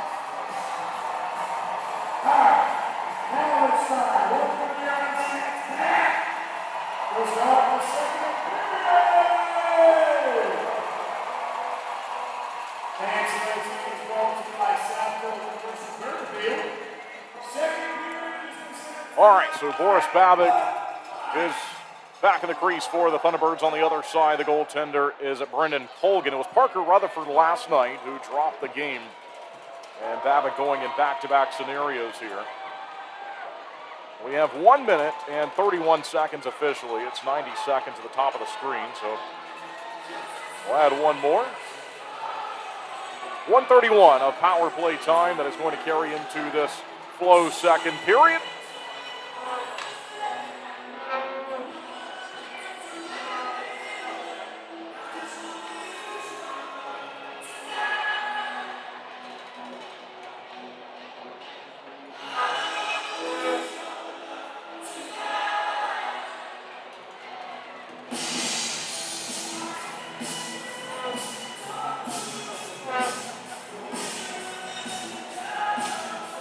Off at center ice for the 5-on-4 in this tie game at 1.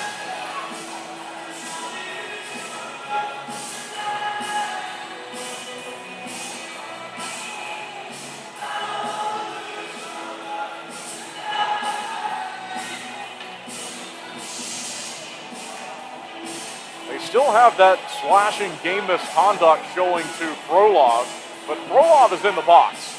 And so the scoring for that is obviously not correct if he's in the box unless he has to leave after serving the time. But anyway, we got a hockey game to talk about.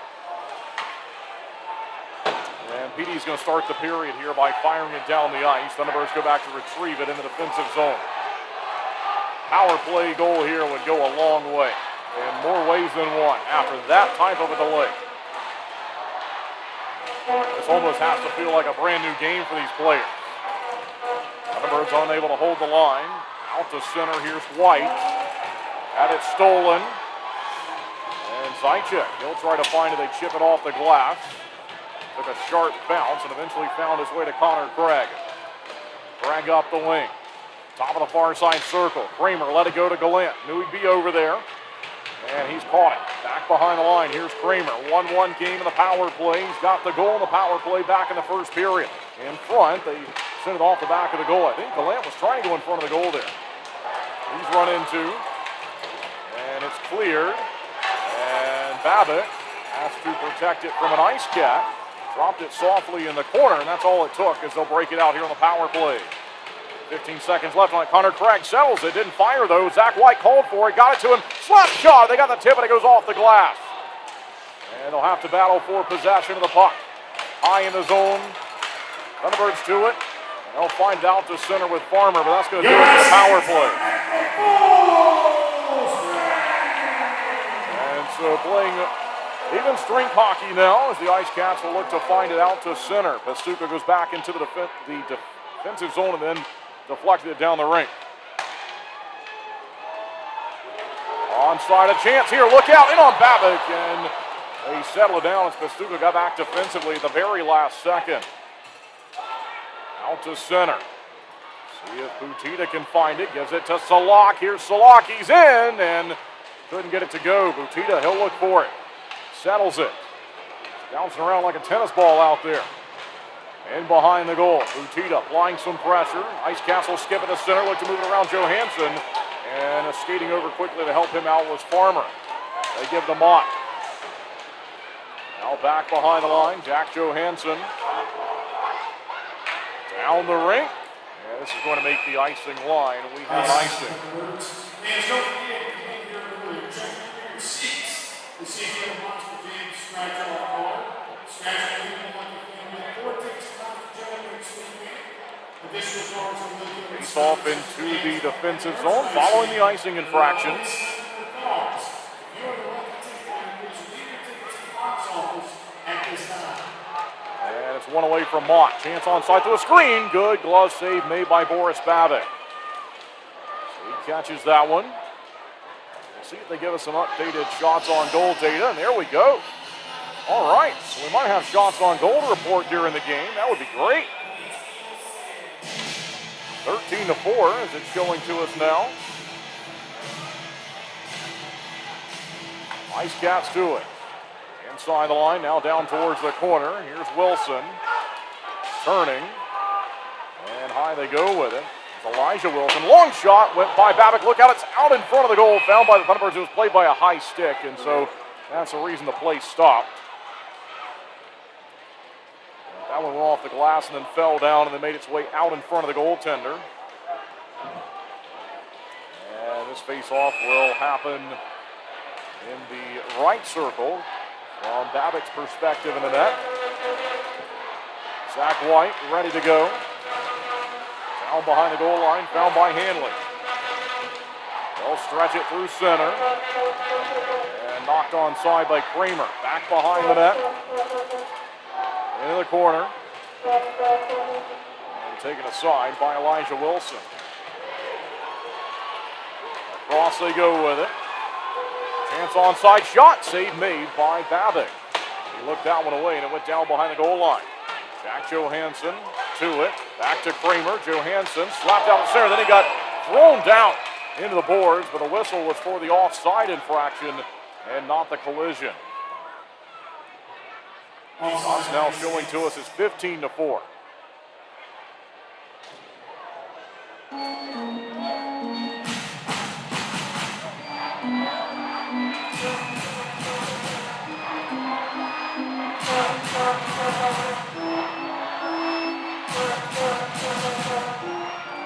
Nate Keeley ready and wins this one back into the defensive territory where it's found by Garcia.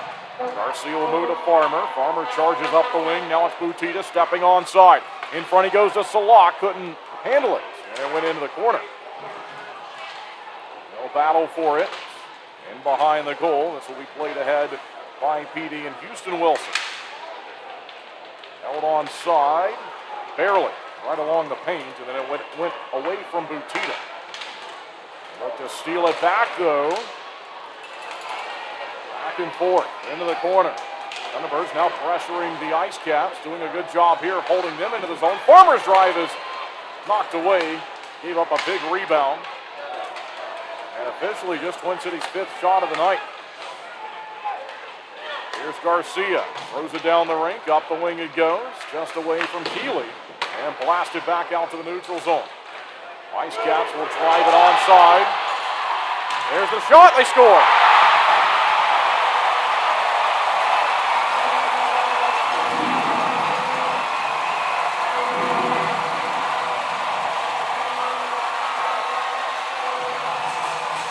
As Charlie Bedard makes it 2-1.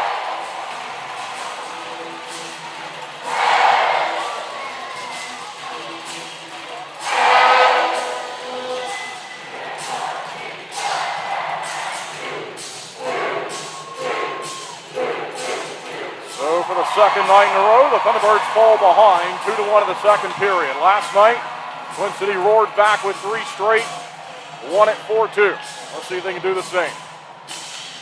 Face off at center following the IceCats' second scoring play of the evening.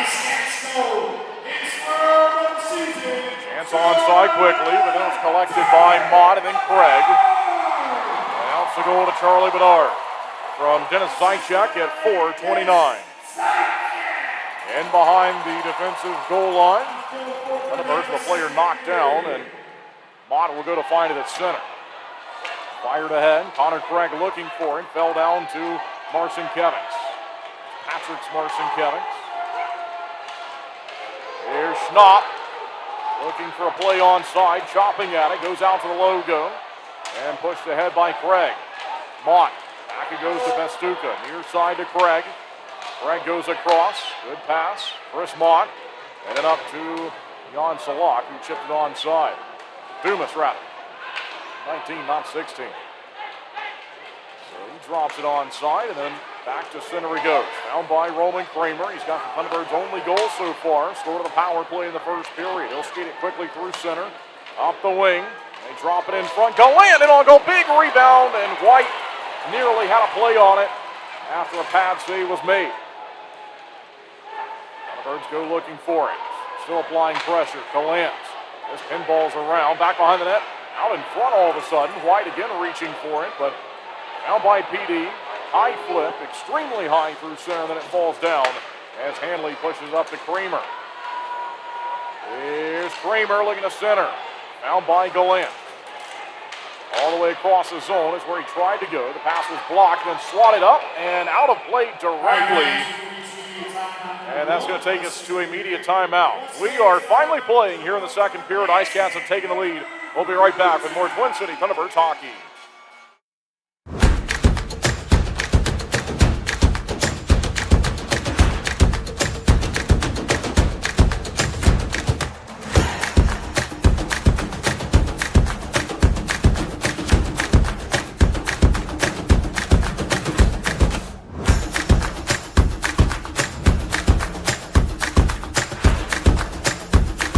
Finish strong. Start here. Atrium Health Wake Forest Baptist. When you're craving that slow smoke flavor done right here in Winston-Salem, there's only one place to go, Honky Tonk Smokehouse. From tendered pulled pork and fall-off-the-bone ribs to fresh house-made sides, Honky Tonk has it all. Not a meat lover? They've got delicious vegan options too. And when it's time to party, let Honky Tonk Smokehouse handle the catering and event planning. They'll bring the flavor to you. Stop by 145 Jonestown Road and taste why the locals here can't get enough. Honky Tonk Smokehouse.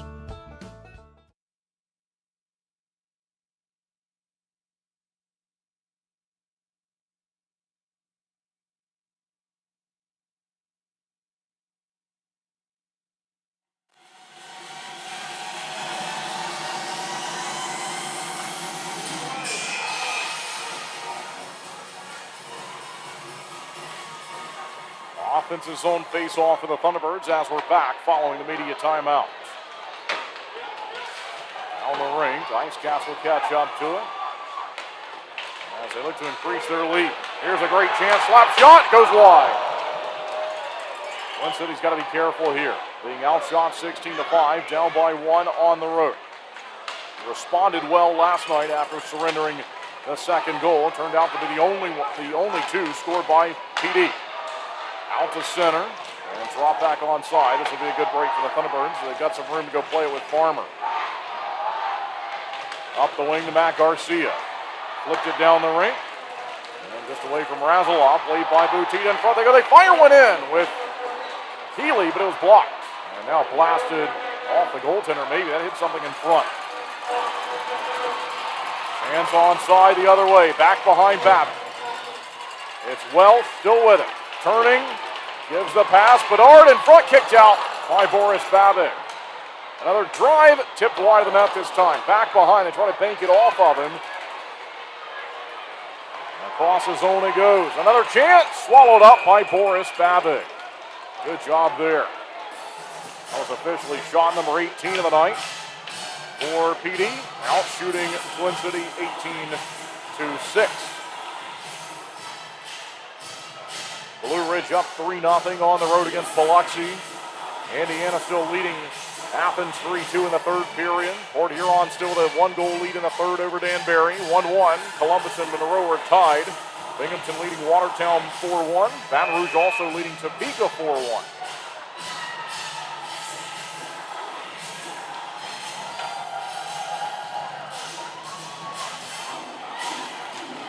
Defensive zone face-off. Dom Dumas took it, looking to win it. Down behind the line, it goes over to Marcin Kevics. Drops it off the backhand. Pastuca battling for it, and it's a tripping penalty to Yuri Pastuca. Delayed call.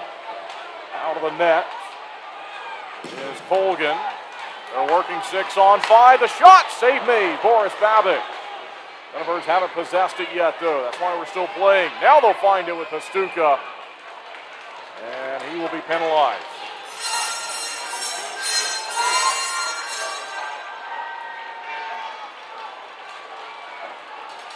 So the Thunderbirds have surrendered the go-ahead goal to the IceCats, and now they'll go to the Bobo's Deli Grill penalty kill. Here in the Flow second period.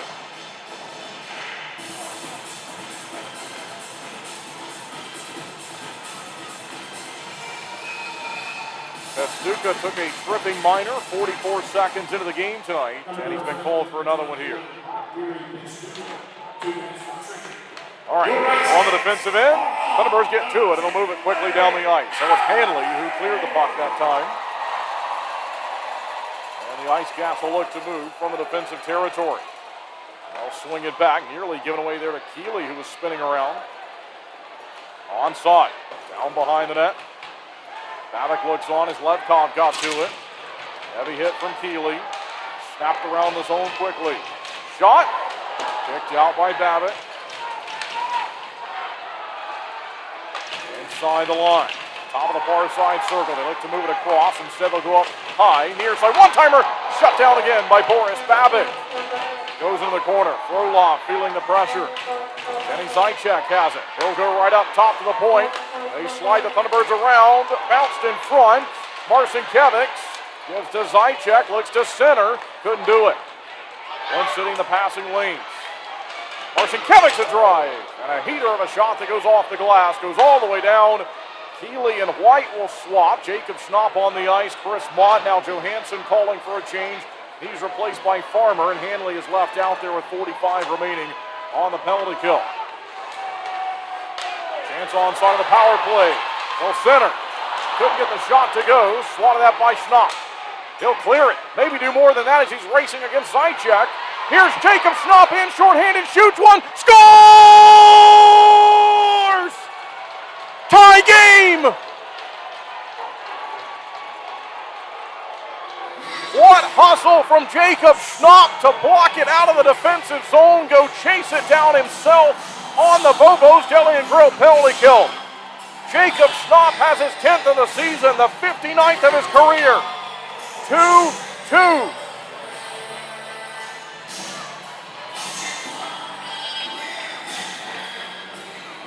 Face off at center ice. Fourth shorthanded goal of the season for the Thunderbirds. And they'll drop it at center. Still on the penalty kill. 23 seconds left.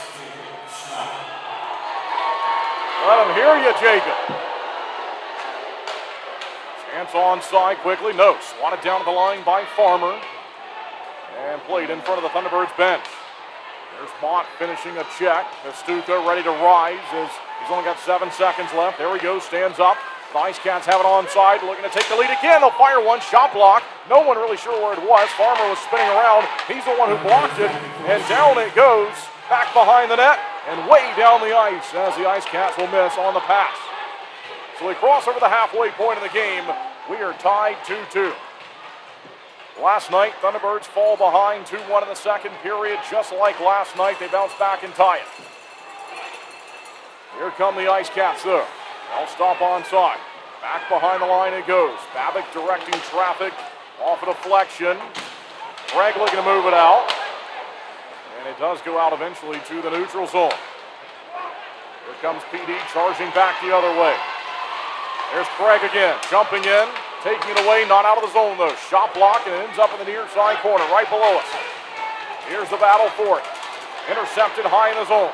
Out to center, White tried to lead a pass to Kason Golan. He's crunched. Stayed upright though. Keeley jumps in. Forces a turnover off the intercept. Back the other way to the IceCats. Right back for Hanley and the Thunderbirds. Kramer got knocked down. They play it the other way. And they'll call Twin City for an icing. This will send us to a media timeout with 8 minutes and 44 seconds left in this second period. We'll be right back with more Twin City Thunderbirds hockey. Looking to buy, sell, or invest in real estate around Winston-Salem and the Triad? Meet Jennifer Sapp, your trusted local realtor. With nearly 30 years of deep experience, Jennifer specializes in everything from historic homes and remodels to investment properties, college town housing, and short sales. She's known for honesty, integrity, and making the process as stress-free as possible. Ready to make your move? Call 336-782-3148 or visit jensapprealty.com today.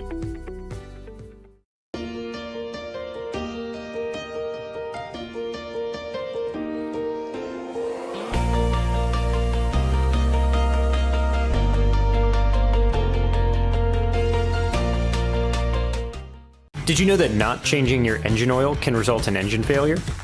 Regular oil changes can extend the life of your engine and reduce the risk of engine failure. Schedule your next oil change on the Flow Garage app. The more you know with Flow.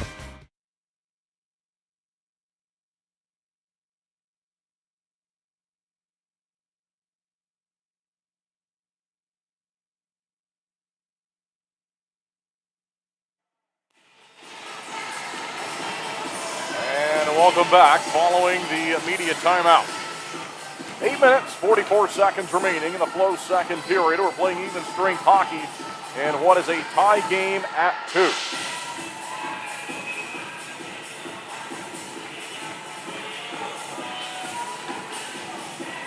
From the face-off, out towards center, played here by Roman Kramer. And he'll fire onside. Off the bench was Butita to slap it wide into the corner. Jack Johansson overskated it. Keeley trying to find this one. And goes across. Hanley racing in. We got a tie game at 2. Johansson does a great job to hold the line there. He felt some pressure, knew he had to get rid of it quickly, and he did. It was eventually cleared, but prevented perhaps a break the other way. Now the Thunderbirds will try it onside again with Jan Salat. Down behind the goal line. Across it goes Johansson towards the goal. Blasted wide. It's right there behind the net now. And found by Pee Dee. Jack Johansson from the red line. He'll smash it ahead, putting it back onside. Thunderbirds making changes. Jacob Schnapp has the game-tying goal and just stepped over the boards. He's back out there. There's Farmer. Gave to Hanley. Hanley looks up looking to find Schnapp. That one went bouncing away from him. Jacob Schnapp shorthanded at 9:33 the Flow second period. Has tied the game here at 2. And offside. They'll hold on before we get going again.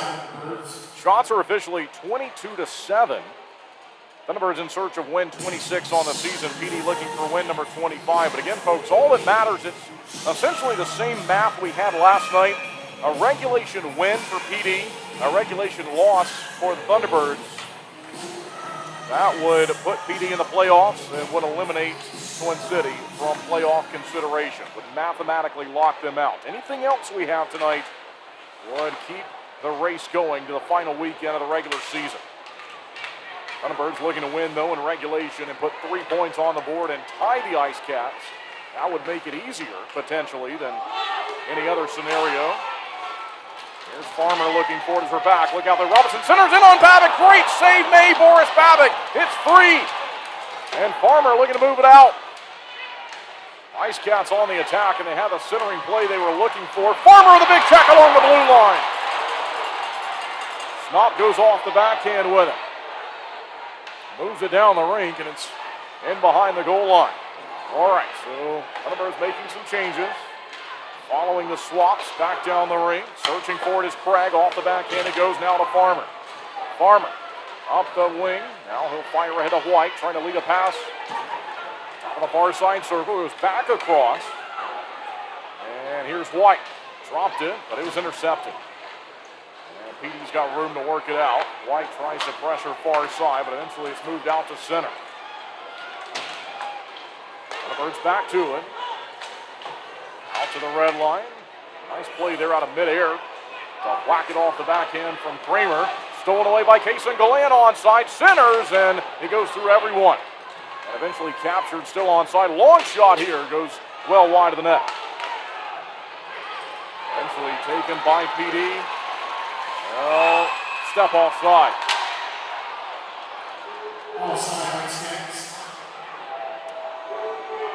So 5:54 left to play in the Flow second period.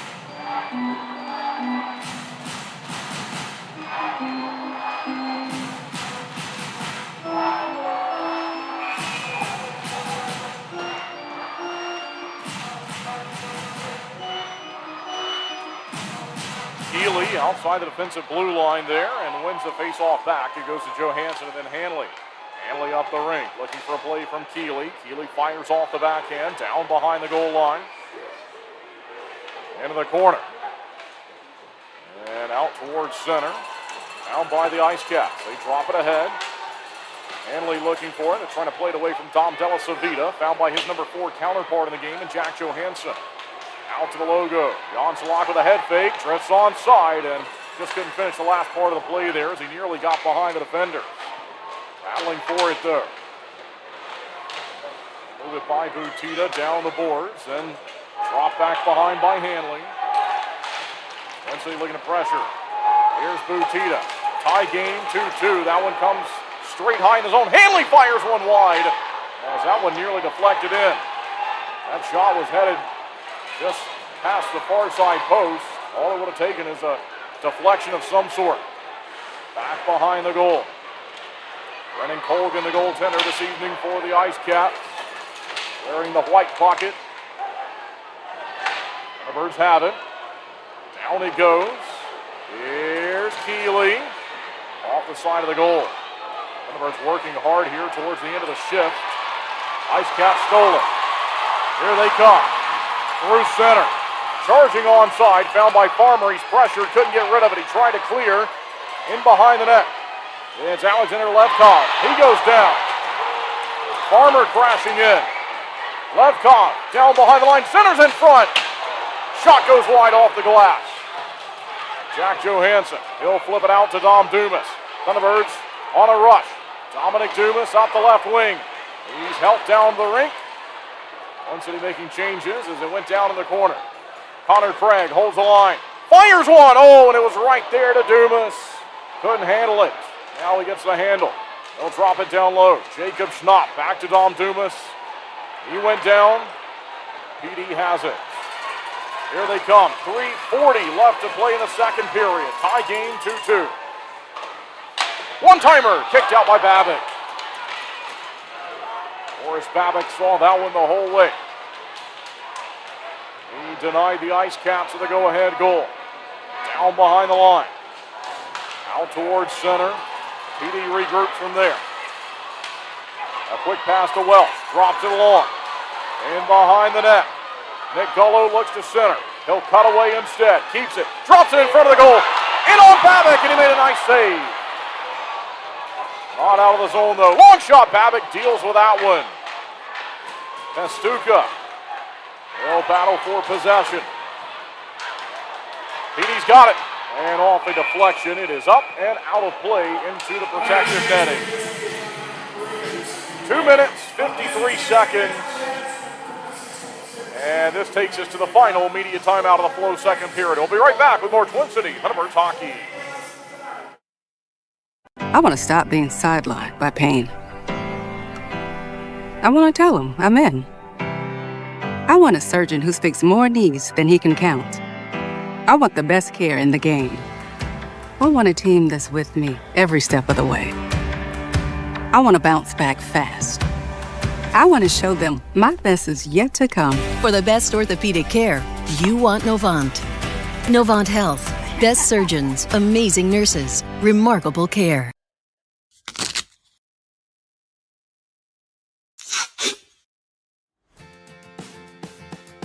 What are you doing, bub? Just fixing my chair. You should call Contract Business Solutions. Good idea. I'll give them a call. Proudly serving the Piedmont Triad area for over 17 years, Contract Business Solutions partners with leading manufacturers to create innovative, budget-friendly workspaces. From design and layout to delivery and installation, explore our capabilities at cbsworkspaces.com.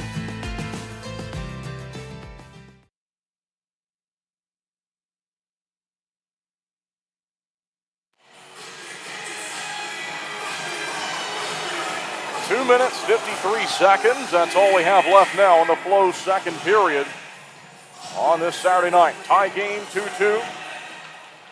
Thunderbirds and IceCats battling for the final playoff spot in the FPHL. IceCats could clinch it as soon as tonight. Thunderbirds hope that the battle goes to next week. And here comes Zach White trying to help the cause. In on goal, fires one, and it's right there on the post. It looked like it stayed out.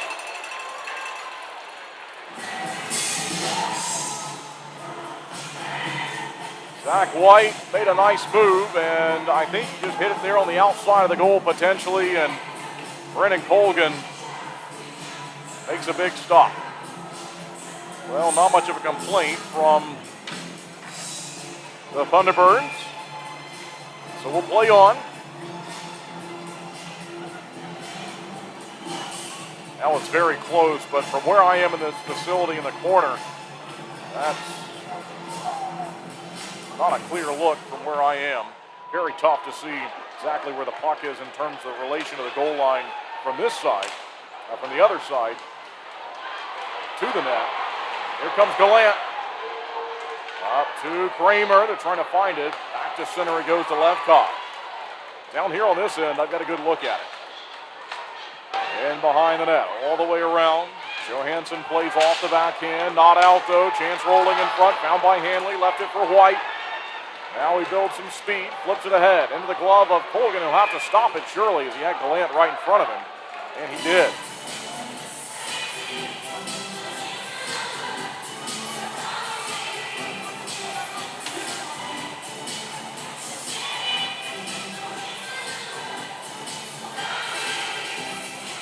Face off the far side circle, Nate Keeley. We'll see what the Thunderbirds can do here late in the period.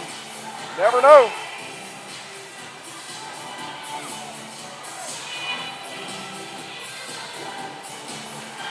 And down he goes. Far side corner. Out towards center. Pastuca trapped the puck though. He squeezed his skates together and didn't allow it to go to the neutral ice. Then it pops out finally, and Connor Craig gets to it, puts it right back onside. Twin City racing to it in the corner. Down by Salat. Now Butita. Butita has a little bit of room. Went into the corner. They hold the line. Connor Craig. Oh, they say this is offside. So they'll stop the play. And we got 1:29 left to go in the second period. Coming up in the second intermission break, we will have our pre-planned programming, and hopefully that's all we have to use. Right on the video side, we'll hear from the second part of the Coach Harry Show interview from Little Italy back on Tuesday. Jason Gallant was a great guest.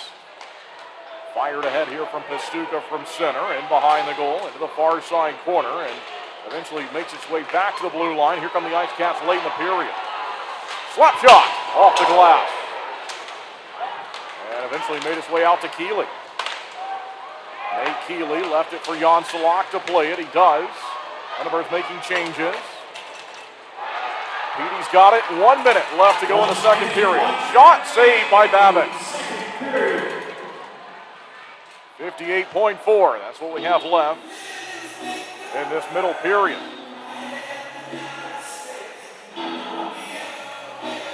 Well, the good news is we're playing hockey.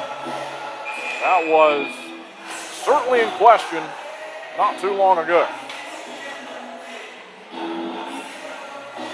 Chris Mott, defensive end face-off with Garcia behind him, and everyone jumped. And there it goes. Out to the neutral zone. And delayed offside here. IceCats cannot play it, so the Thunderbirds go to get it with Garcia. He'll stop back behind the line. Now it's up to Farmer. They look to move it through the neutral zone. Farmer laid a check on Levkov. Here come the IceCats. High in the zone. They get to it. It's Frolov. Gives the pass. Up top again. They work it around. In front. They got the tip and it goes in.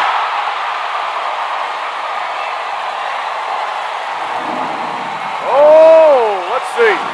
They call it a goal. Thunderbirds not happy, but I think this will count.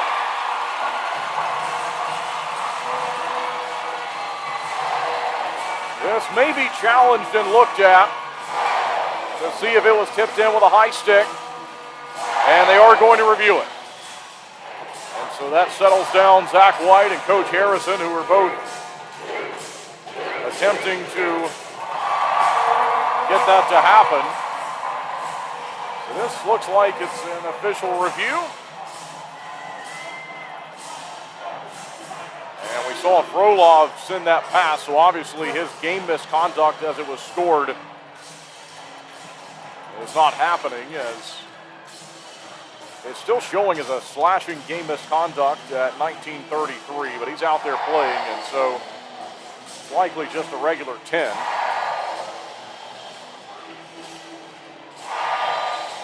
And so now they'll have a look and try to determine if this was deflected in with a high stick or not.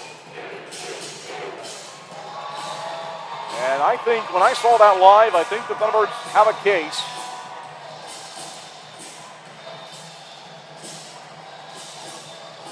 As that one changed direction big time, sharply by several feet. And as a goaltender in Boris Babic, there's essentially nothing he can do in that situation.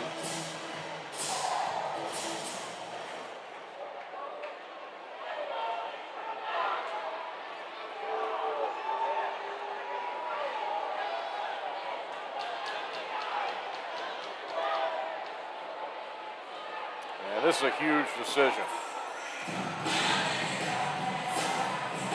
These two teams are fighting for the last playoff spot available.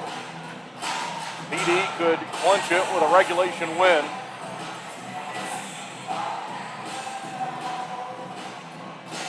And either way, this is going to be controversial. This will be something that is discussed after the game.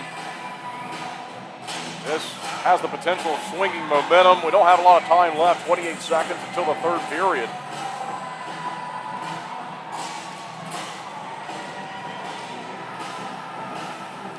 And they're taking their time, as they should, with this type of a decision.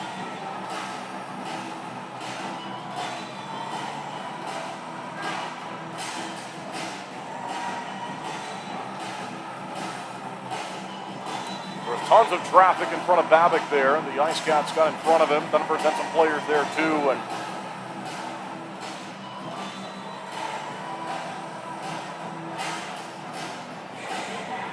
best case here, they take it off the board and we're tied. Otherwise, it'll be a one-goal deficit. As I mentioned on the call last night, Thunderbirds had to deal with adversity, and they dealt with it well in last night's game. They fell behind here 2-1. They've answered the call. And for now, Pee Dee is taking the lead.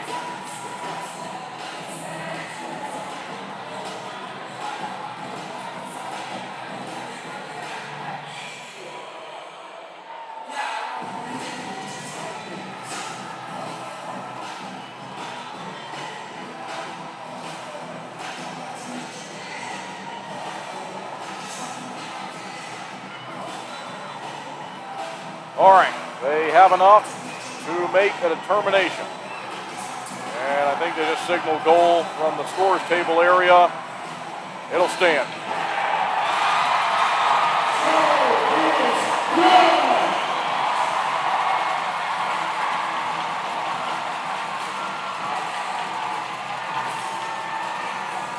All right, let's see who the Thunderbirds are made of now, down by 1.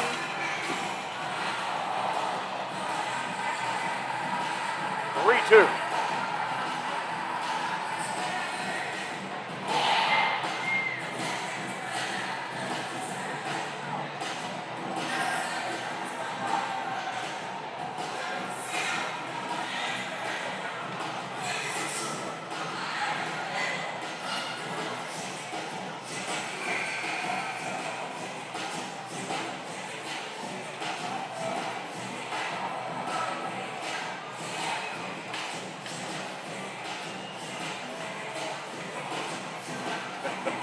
Not the first time we've seen Zach White. He's wanting us to play here. I am too. Gary Graham is in a discussion with the officials, and I don't know what he's lobbing. That call just went for his team. The only thing I can think of is he was trying to get a penalty called on the Thunderbirds for an unsuccessful challenge, but that looked to be official initiated. I mean, Coach Harrison never was involved in that at all. He didn't go over and talk to him. There was nothing of the sort there. He went straight over, and in fact, the official told Zach White to kind of stay away. We've got this. We're going to handle it, and initiated the challenge. That's the only thing I can think of. So it's 3-2. Zach White's ready to play. Maybe he'll be part of the story here moving forward. That would be great. All right, they announced the goal. We're back here in the final seconds.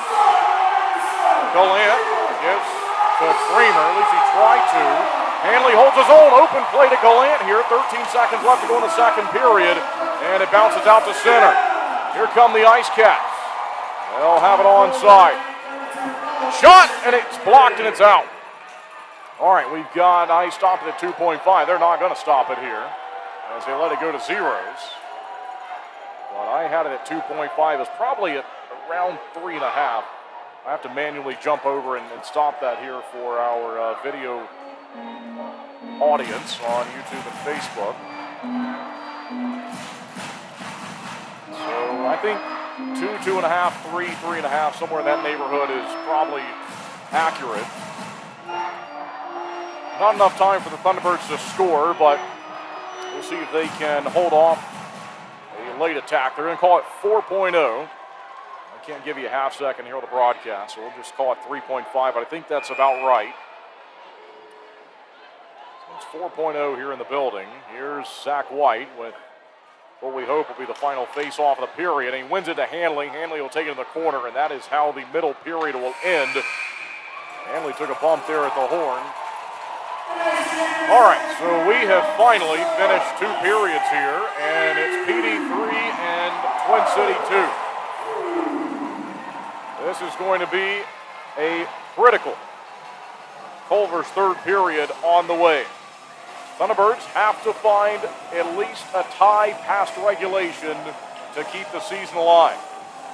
The old tiebreaker used to be head-to-head, which Twin City would have in that scenario, but they do not have the new tiebreaker, which is regulation wins. And they put 20 minutes on the board. I think they're trying to give a little bit more time. We have the normal 20-minute intermissions at home, but I think they have 17 here typically. So we saw them do this in the first intermission, and they're going to do it here again the second intermission. So they'll try to give that ice some time to heal. Thankfully, after we came back and played, it didn't seem to be a problem. I didn't see really any team, any member of each team complaining about it. Didn't look like it really affected the play. We didn't see a puck, stop near it or anything like that. So we'll hope that's the case coming out of the break. So we will step aside now for our second intermission break. Thanks for hanging with us. Thanks for tuning in here tonight on YouTube, Facebook, and WTOB. Kendall Grayson with you as always for the broadcast. We will step aside and come right back with more Twin City Thunderbirds hockey. When it comes to performance, speed matters, just like on the ice. Introducing same-day dental crowns right here at Twin Oaks Dentistry. With cutting-edge technology, we craft crowns on site, eliminating the need for temporary. As proud sponsors of the Thunderbirds, we understand the need for top-notch performance. We're more than just dental care. We're your partners in achieving your best smile.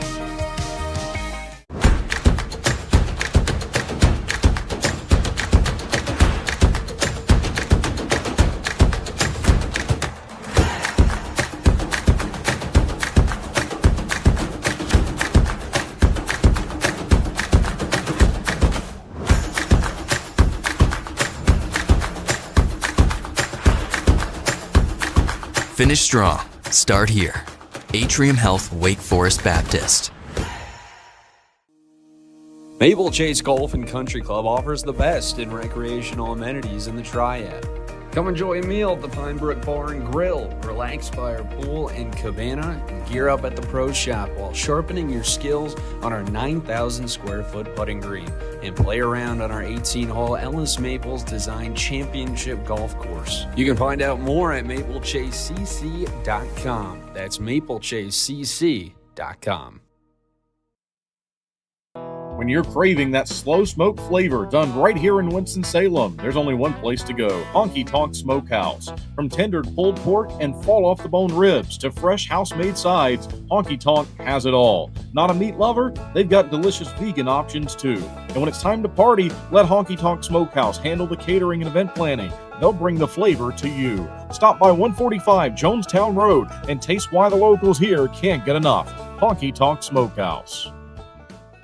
2 pillows, endless possibilities. At Cotton & Crate, we make it easy to refresh your home season after season. Our 18x18 and 12x20 pillow sizes pair perfectly with our seasonal collections of interchangeable covers, so you can refresh your style anytime without cluttering up your closet.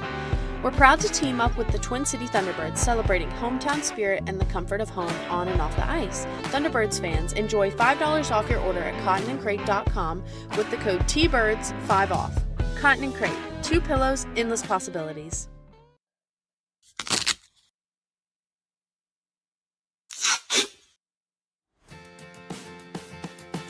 What are you doing, bub?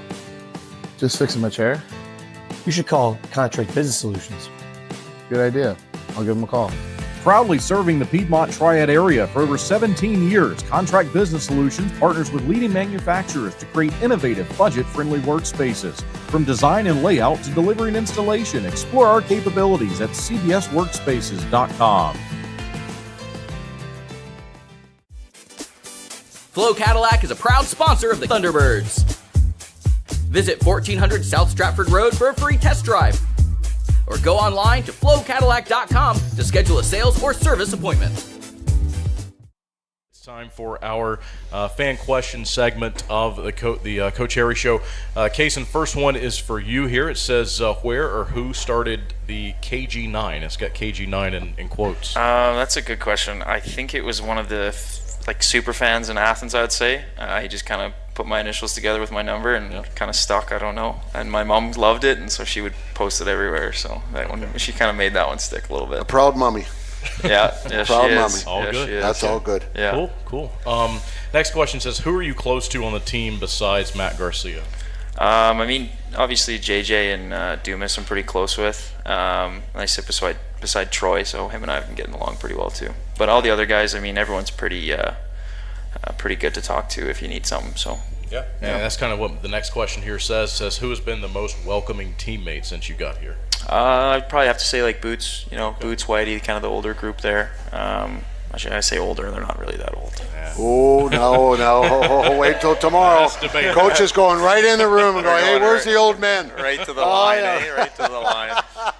No pucks tomorrow. Where's that old man? Boots, you old man? You here? Wow. But you know what, as I was talking about the camaraderie, and I try to stay out of the dressing room, but that's where the coffee is, and sometimes Coach needs an extra couple of cups.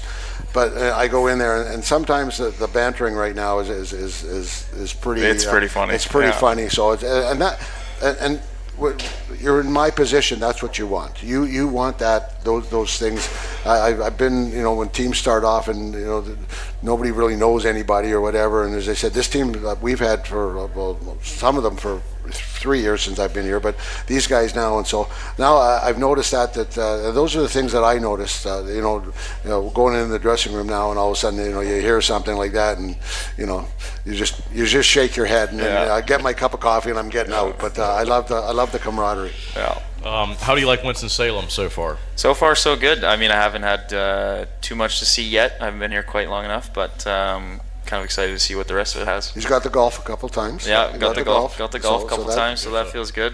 He's down to the driving range, he said today. Yeah, about 3 minutes down the street from the house, so it's pretty nice to just get out and take your mind off things for a little bit. I think that's super important of getting away from the rink a little bit. There we go.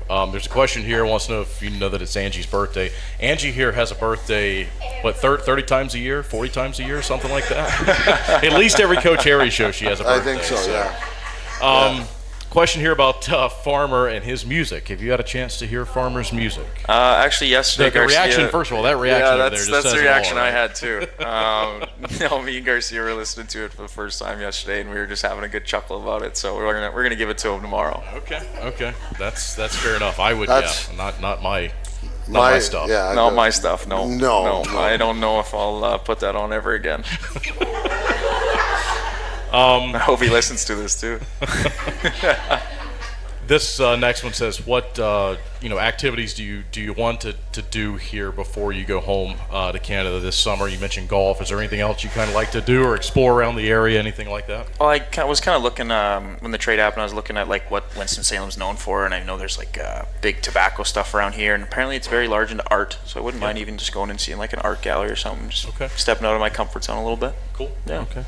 Actually, Mr. Hanley. Yeah. Talk to him. He goes to, and I'm not sure the name of it. There's a little town, I think, not that far. Like it's all artsy stuff. Yeah, so sophisticated man. Oh yeah. Yep. He'll tell you that at least. This question just wants to know about your family. Do you have any pets, anything like that back home? Brothers, sisters? I've got 3 little brothers and an older sister. We're all kind of spread out a little bit, so I'm the only one that plays hockey, other than I guess my youngest brother does still. But and then Kiana, my older sister, she's in Calgary, so I'll probably stay with her half the summer and get to see her lots. And then my dad's in Red Deer and mom's in Red Deer, and everyone's kind of from Canada. No one's really nothing too special there. I got to meet Mom and Grandma and your brother when they came down right after the trade, so that was nice to meet them. And they're sitting in the stands in Athens there with our jerseys on and his name on the back. So it was I chuckled a couple of times. It was pretty funny, but it was great to have him there for the support there. It was good. Yeah, my mom is she's probably my biggest supporter, and I love it to keep it that way, and wouldn't have it any other way. She's always there for me, always cheering me on loudly. So it's good to have for sure. Cool. Next question says, if you had to get traded, was it better to get traded with teammates, or did that make it worse somehow? Did you like having a couple of guys you knew to come along with you? I think it definitely helps a little bit because you can go and talk to them and be like, hey, how you feeling? You can kind of bounce ideas off each other, and just makes it a little bit smoother transition too, right? Because I think too, Dubas, having been here before, kind of knew the lay of the land here a little bit, so that probably helped. Yeah. But, it's always nice to go into a team and you got 3, 4, 5 guys that have already been on the team and or you've been together and get that situation. And as I said, having Dumas there probably telling them what the lay of the land was a little bit before they got here, so it wasn't, you don't walk in and everything's a surprise. I think they kind of knew what was happening. Yeah. Have you had a chance to see much of Winston-Salem so far? No, like I was saying, not much. I mean, one golf course, a golf range, and I think we went out on the town a couple times, so nothing much. Just a lot of bright lights inside, I guess. We've played since he's been here. I think this week we've always played 3 and 3s. Yeah. So we've been doing 3 and 3s. So there hasn't really been a whole lot of time. Now the weather's just starting to get nice. So now my clubs. I don't know how my clubs got in my car the other day. I'm not sure, but apparently they snuck in there somehow. Might have to caddy for him. He's not too bad. I can personally attest. He can play. Next one says, what is your favorite part of playing hockey and why? I think a huge part of it's just being part of a team, being part of something kind of bigger than yourself. Like the big games we do, like the Responders one coming up, or the Atrium, Pucks and Paws. Those are just a couple, but I think that means more than just playing the game. It kind of stretches out to a community, and you can kind of be some role models to some younger kids too, and I think that's super important to it. I think growing up in a team sport is more important than a lot of things growing up. It teaches you how to make friends, teaches you how to take criticism, and work well with others. I said this in the room the other night. When you're in a situation that we have, and not many jobs, and I call it a job, but not many jobs have what sports is like this. And when you don't know it until you get out. And you go into the real world, I guess, if you want to call it the real world, and it's never the same. You know what I mean? And that's one of the things I try to get them to understand, that what we have here right now, you'll never have again. And so take advantage of it and enjoy it. Enjoy the guys, and just what you talked about. Like try to be when you leave here. Hopefully you're a better hockey player, but you're a better person. And I think these guys understand that, and they're trying to be. Sure. Coach, this next one is for you, and whoever wrote this did a better job probably describing it than I did, but it says, what do you say to a team when you're in a game like you were this weekend, and it seems that the net has been sprayed with puck repellent? I always say, if you keep getting the chances, that's all you can ask for. I mean, I think I had 4 that definitely could have gone in. You know what I mean? And those things happen, and that's why you can't give up, you can't get frustrated. And as I said, there's been times this year where we haven't had a whole lot of shots, or we haven't had that, and that's when you got to create it. Well, we're creating a lot of chances right now, and are they all going in? No, but if we have to get 40 shots to get 4 goals, then that's what we have to do. So as long as we're getting the chances, you just got to keep pushing. And the biggest problem when you're not scoring like that and you're getting the chances is the frustration, and then you want to cheat a little bit, and you do that, and that just creates havoc. So just stick to what you're doing and be patient. Okay. This one says, for Kendall, any plans to create nicknames for some of the players like the Red Deer Rocket for Casey? I don't personally, so I guess Mateen used that in Athens. I've never been one for nicknames. There's a broadcast from the USHL, Mark Citron, that works for Chicago, that he had a ton of them for almost everybody that touched the puck. That's never been my style, so I'll probably not go to that. But just throw Showtime boots in there once. I feel like in this setting it's more like Showtime appropriate is in like this setting versus that. But no, that's probably not my style personally, but. Yeah, we like to put Showtime away a little bit sometimes. We love Showtime, but Showtime, it's like, only small amounts, okay? Good in bursts. Good in bursts. Kaysen, this is the last one that we have here, and it's a really good question, something I've never really thought about. It says, do you ever find it hard to play aggressive against past teammates?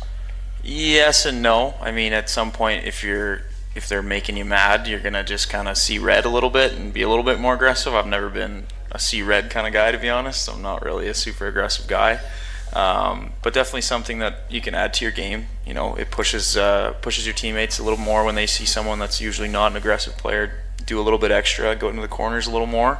But guys like Greco or Leafers even gave me a whack, and I'm going to give them a whack back. I'm not going to just let them walk all over me. So I like having one company that kind of do it all, because I feel like it reduces the mental load of having to research and figure out, who do we call this time? It's just, we'll call Gwen. We were with a different company that we had a contract with, and our HVAC went out.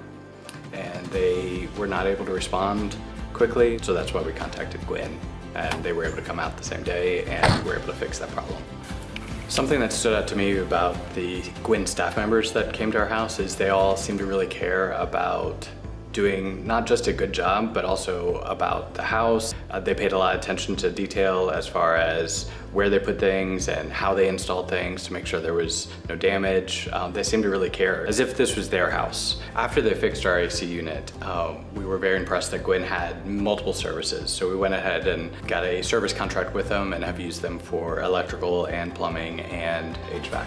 So eventually we knew that we wanted a charging station for our car. What impressed me was it wasn't just a return of an online quote, it was, let's come out and take a look at it. It felt like they were wanting to help, and then the actions followed. They actually were able to come out and help, so I appreciated that.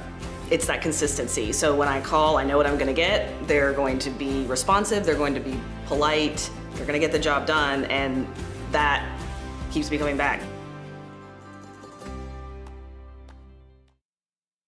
When you compete at your best, you need a team that keeps you moving. At Yadkin Physical Therapy, we're proud to be the official physical therapy provider of the Twin City Thunderbirds.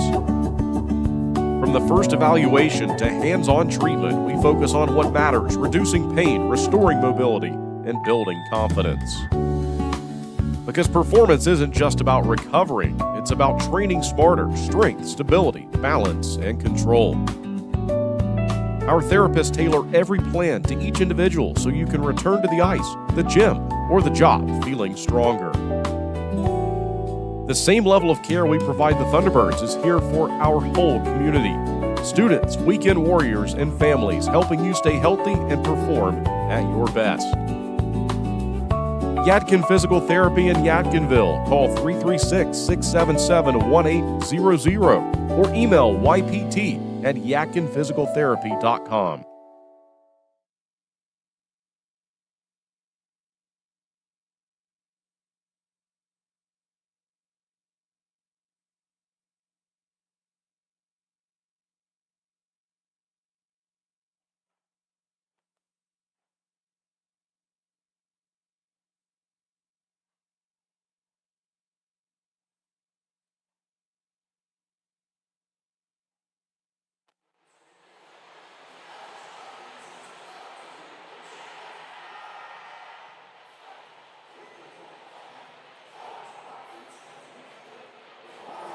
All right, welcome back inside the Florence Center here in Florence, South Carolina. Kendall Grayson with you as always on YouTube, Facebook, and WTOB Radio. We have completed 2 periods, and we have 1 period of regulation time left on this Saturday night.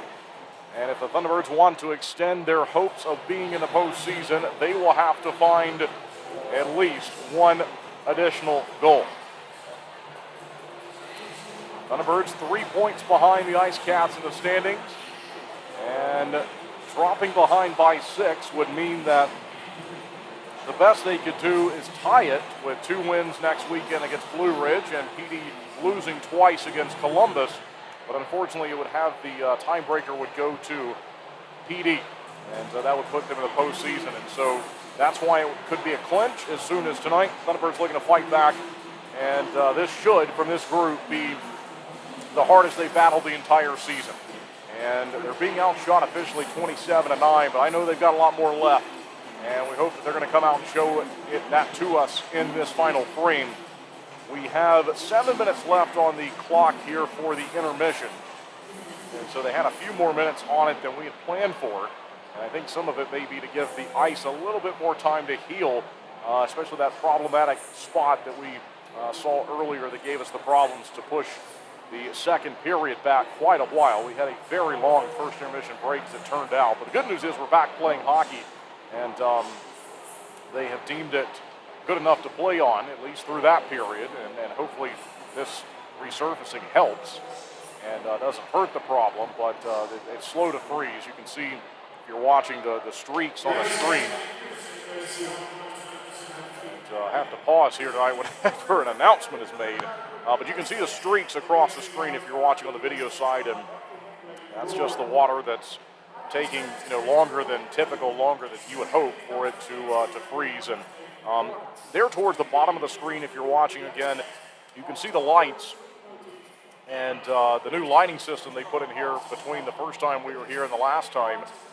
So they got that issue resolved here in the building, but it's very dark at the start of the season. But you can see the lights and the reflection that is coming back to you off of the water that's standing out there. You can see the way that looks there on the screen.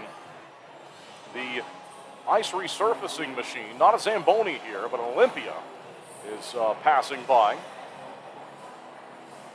Not all of those machines are Zambonis, but we certainly typically usually call them all Zambonis either way. But the Olympia is making passes here, and you can see it just turning water. It comes down to this corner, and I would be surprised if the squeegees don't come back out. I'm not saying there's not an issue, or we wouldn't be good enough to play for that spot that was bad, but I think they at least got to get some squeegees back out at some point. The water building up here, so let's hope that we get back to playing hockey in a reasonable amount of time.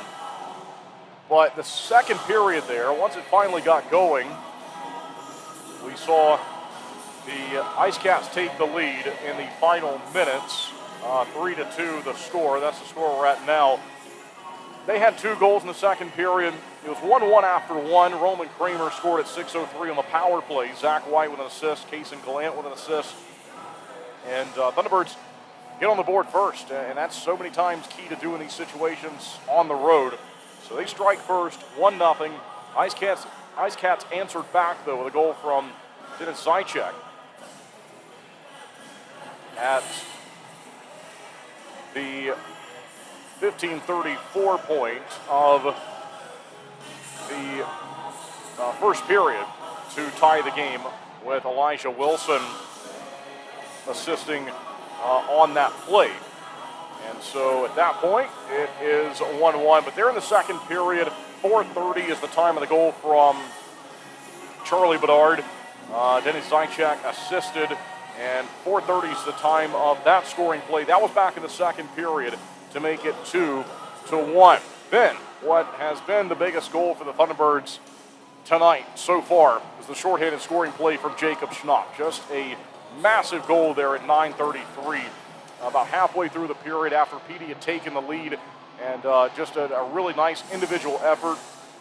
There's no assist on that play because he really did everything to make that happen. He blocked an advance that the IceCats had towards the near side boards, towards this corner that I'm stationed in, swatted his stick at it, poked it out to center, and eventually had to go win a race to it. And it wasn't a clean race that he just took a couple of strides and had the guy way behind him. He had to really power his way to the front of the goal to score that goal to tie the game at 2. And so he did there. And then 1932 is the time of the most recent goal in the game. That was Timur Razilov from Dom Della Civita, 1932. So it's in the final half minute. And it was one that was deflected in that was reviewed to see if it was deflected in with a high stick, which would have been illegal. And they took a long time to look at it, which, again, I give them credit for making, I think, every effort to make sure they got that right and took their time with it. And in a game of this magnitude, I'd rather them take a little bit longer with a review like that than to just go the opposite way. All right, so I think we're going to have some hockey here. We've got 2 minutes left to go in the intermission. The officials have stepped out. So that's the recap. That's where we are right now. 15-5 officially shots on goal in the second period after the Thunderbirds were outshot 12-4 in the Pine Tree Tavern first period. We'll have a look at the out-of-town scoreboard report. Blue Ridge all over Biloxi at 5-0 in the third period. 5-5 right now between Baton Rouge and Topeka. Surprising one there in the second period. Monroe is on top of Columbus 4-1. Binghamton up 6-1 on the road against Watertown. And it's 4-3 Indiana in the third. And Danbury has defeated Port Huron 4-3 in overtime in their game. All right.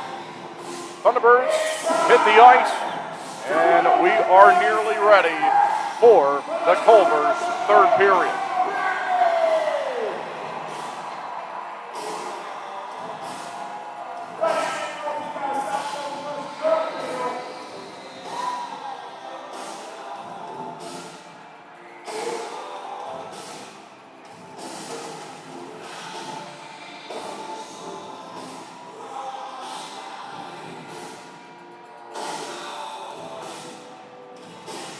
Twin City looking to come from behind here and defeat Pee Dee for the 9th time overall this season. The IceCats looking for a spot in the postseason.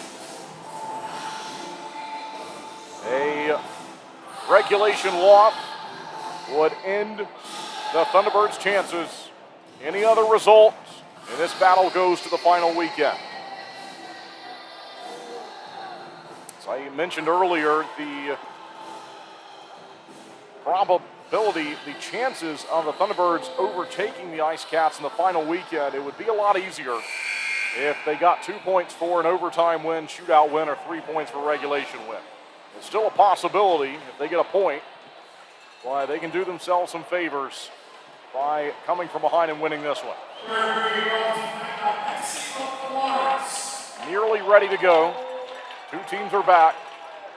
And the Thunderbirds will attack left to right in this final period of regulation. Brendan Colgan, the goaltender for Pee Dee, Boris Pavic, as he has been so many times this season in between the pipes for Twin City.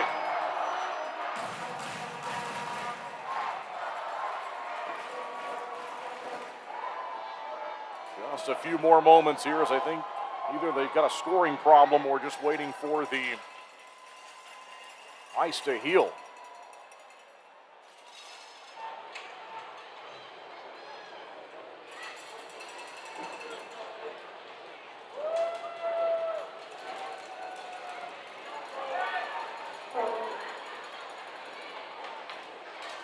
I think we'll play on here because otherwise I'm not sure why you'd bring the two teams out. So I think they're just trying to get a few more seconds. And we're going to go here. 5-on-5 to begin. The most critical period of the season for Twin City. Here we go. Face off at center.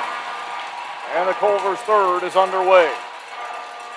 Played ahead immediately. Butita looking for it. Goes away from him and collected by Miguel Diaz, and he iced it. And so icing call just 14 seconds into our Culver's third period. Hungry fans, nothing beats a Culver's Butterburger. Fresh, never frozen beef, seared to perfection and served on lightly buttered toasted bun. Stopped by Culver's at 2973 Fairlawn Drive in Winston-Salem today. Culver's, welcome to Delicious. Now it's an offensive zone face-off look. Still Keeley. Gullo opposite of him, and Gullo wins it down behind the goal line to defender Jacob Hamilton, who we saw involved in the fight at center against Farmer. Salak, hook, held up, they continue, they fire quickly, and Colgan sees it go away from him into the corner. Keeley now looking for it back behind the goal line. Thunderbirds had a little bit of a rush developed there between the circles. Now it's back into the opposite corner. They'll try to find it again after it was brought near side and almost cleared out by the IceCats. Here's Connor Craig shooting one, blocked. And Gullo's down here looking around to the official. Now he'll stand up. Butita in front to Salak, and he couldn't hold on to it. Has to go find possession. Goes down and down the rink here over the hand of Hanley as he tried to catch it. Then he went in the corner to find it from there. Up to Salak, chips it ahead. Wanted Zach White to go find that one. Salak forces a turnover. Gallant across, and that one went hopping away from Zach White. The pass was hot. He was trying to settle it. Now it's down behind the goal of Brennan Colgan. White stepped in. Down the rink here, and this time it will be icing. Well, if you don't want a butter burger, you can find some custard that will fit your taste at Culver's.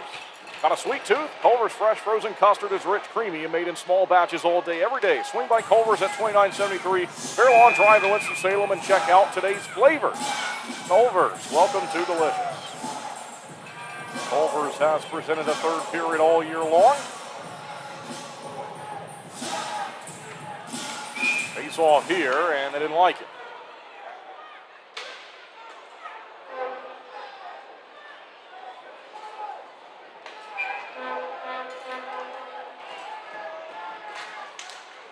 Into the corner, this time we play on. Decisive went to go find it out to Marcin Kevix and then away from Levkov. He got to it and then put it back down behind the goal line. Babic left the pipes, looking to play it. Jack Johansson out towards center. Kaysen Gallant. He'll move to White. Zach White, high in the air, trying to find help from Roman Kramer. Kramer got to it, looked to work it around Zajac. Couldn't do that, but White then stole it to the line. Not out. Second, third try, still not out, and eventually played by Dom Decisive. Decisive drops it down the rink. 17:42. Left to go now in the third. Thunderbirds down by a goal. The score is 3-2. Here come the IceCats. Long shot, and that's dealt with by Boris Babic. He deflected that one high along the glass. Heavy hit from Jacob Schnapp. Another collision. Eventually out to the neutral zone. Jacob Schnapp with a shorthanded goal back in the second period. Tied the game. But since then, the Thunderbirds have given up one, and they trail 3-2. Dropped onside quickly by Hanley. He'll race off and look for a line change. Replace on the rink by James Farmer. And from center, actually hit Hanley there as he was leaving for the change. IceCats go the other way. Onside the shot, and gloved up by Babic. He saw that one through a ton of traffic. Gave it a squeeze, and he holds on to it. That's shot number 29 tonight for Pee Dee.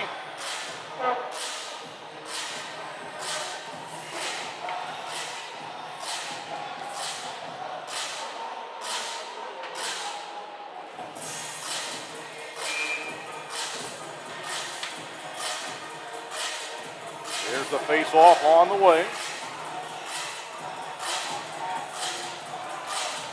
Thunderbirds look to win it, and they couldn't get to it. Now it's in front, and let's see if the Thunderbirds can find it here. They do with Salak. On Salak, peels back a couple of times, eventually gave it over to Pastuca. He'll drop it onside. Into an empty corner. Here's Keeley, turns, try to get it deep. Intercepted, though, high in the zone by Welch. Pee Dee onside. Back down behind the line, found by Connor Craig as he's looking to drive it out. He'll stop. Surveys the rink, fires up ahead of him. That one went jumping away from Jan Salak. And onside a chance here for Pee Dee. We'll see if the Thunderbirds can swipe it away. Uchita's got it. Hacked at it, moved it down the rink. And Della Savita went back to find it for the home team. They move it all the way down. Kate Hanley, they'll find it behind the goal line, dropped it back behind the net. Jack Johansson out towards center, looking for a play to Zach White. Back the other way, Johansson off the goal stick, Brendan Colgan. Not had to call his name too many times tonight. We'll see if that increases, though, in this third period with a season on the line for Twin City. Marcin Kevics quickly up to Levkov, and that play was read pretty well there by Johansson. Jack Johansson played it down the rink, and the Thunderbirds making changes at center. We're in the opening 5 minutes of the Culver's third period. Twin City on the road, down here by 1. Kramer center ahead. Marcin Kevics misplayed it, gave it away to White behind the net. He tried to center. It was blocked. Slap shot blocked in front of the goal again. And eventually driven out. Played ahead.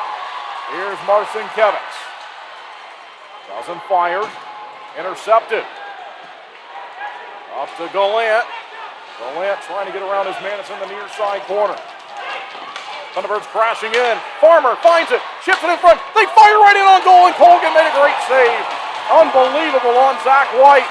There was empty cage to work. Colgan got over there. Here they come the other way.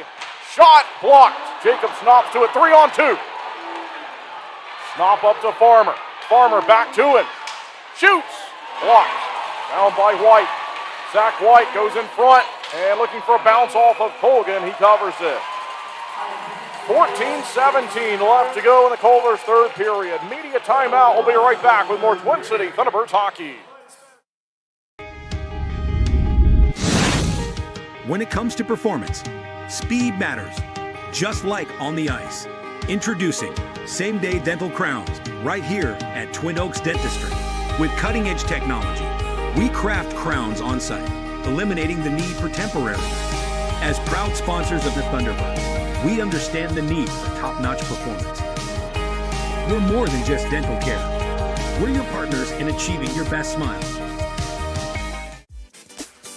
Flo Cadillac is a proud sponsor of the Thunderbirds. Visit 1400 South Stratford Road for a free test drive. Or go online to flowcadillac.com to schedule a sales or service appointment.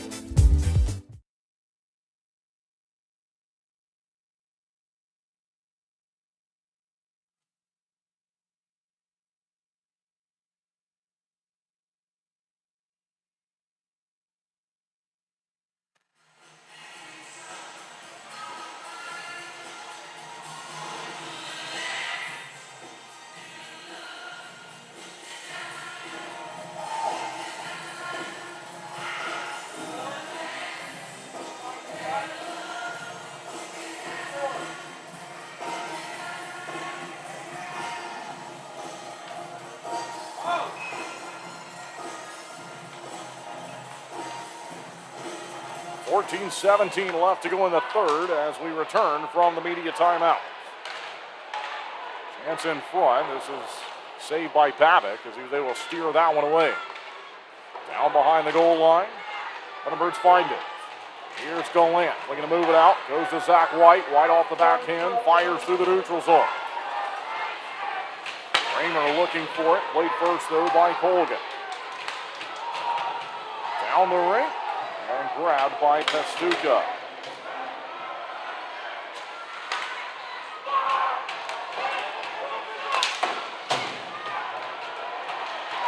In from center. Here come the IceCats. They'll jump onside. Big hit. Thunderbird steal. Up the rink. Here's Zach White. Onside. Holding on to it. Goes in front. Looking to make something happen. It was deflected by Farmer. Off the glass and out to the red line it goes. Gullo moved it ahead, went down. Hometown fans wanted a call there. They throw it out in front of the goal. And taken away. Out to center. Snop nearly had it and got behind almost everyone. All All right, so it's Twin City Thunderbirds hockey tonight on this Saturday night. Thanks for tuning in on WTOB Radio, YouTube, and Facebook. Kendall Grayson with you on the broadcast. Thunderbirds are down by 1 with their playoff hopes on the line. They have to get it to at least overtime. Off the backhand from Dumas, dropped onside. Heavy pressure from Chris Mott. Jumped in, but it went out to center. Crowd comes to life as we approach the halfway point of the period. That one nearly banked in off of Colgan. It's in the corner. Johansson, he's blasted. Stayed on his skates, though. Turning, held up, in behind the goal. Butita trying to find it. And eventually grabbed and moved out by Pee Dee. IceCats onside. They'll move it around the zone. And gathered up there by Hanley. In front of the bench. Goes back the other way. Marcin Kevics has it.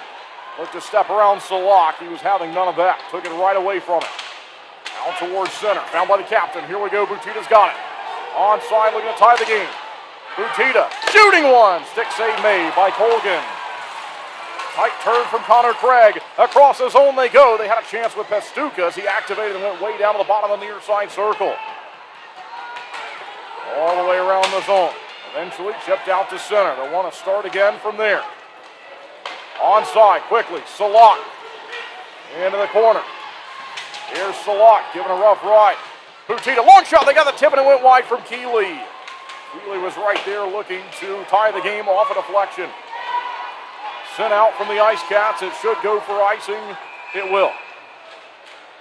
11 minutes, 6 seconds now left to go in the Culver third period. Thunderbirds down by 1.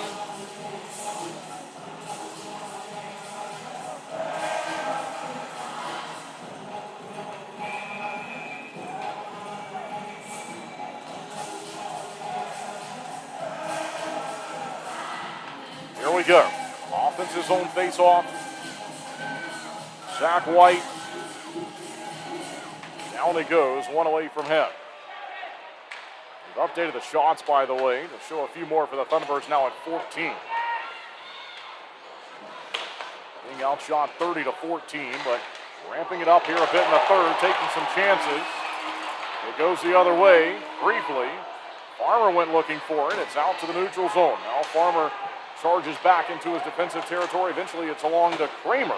Then fired in. They missed the pass, but there's no icing here. He made the line. Oh, this is straight up and out. And it'll be delay of game. Razilov's to the box as the IceCats make an error that's going to put the Thunderbirds on the power play.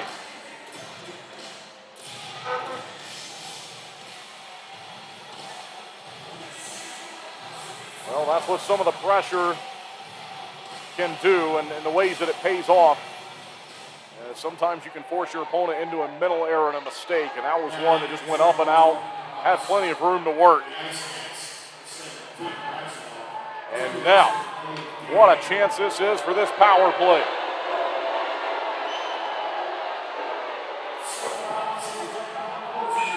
Nate Keeley to the face-off circle. Thunderbirds down by a goal. There's the face-off, and it's one into the corner by Pee Dee. They'll fight for it quickly. Deland has man tied up. Kramer knew that Craig would be up there. Didn't have to look. Sent it high in the zone, and he got it. Moved into White, back to Craig. Goes bouncing free, and they'll hold the line. Barely. Deland finds Kramer. Roman Kramer up top to Connor Craig. Across to Zach White. He'll wait with it. He'll find Nate Keeley. Now Connor Craig. Roman Kramer calling for it, and they broke up the pass. High in the zone, now back down behind the line. The clear is on. Jurgenite couldn't get it out. Went off the stick of Gallant. Here's Gallant up to Roman Kramer. Looking for a lane to fire. Connor Craig calling for it. Far side. Slap shot in on goal. The rebound's there. Colgan made a save and it's back behind the net. Zach White holding on to it. Pushes it higher in the zone. Thunderbirds wearing down the IceCats here in the attacking territory. White fired it wide. It went off the glass. They'll battle for it. Gullo will clear. 9 minutes, 30 seconds left in the Culver's third period. Thunderbirds down by a goal. 52 seconds left. on this 5-on-4. What drama we have. Craig gives to Mott. Onside, Jan Salak. One more time in front. Shut down by Colgan. It was Jacob Snop with the opportunity with Mott breaking towards the goal. Marcin Kevic stole it away, and he carried it and then put it to the far side corner. John Butita tried to go back behind him. It's tied up, back and forth, and found by Pee Dee here. They'll move to Hamilton. Across it goes, collected here by Mott.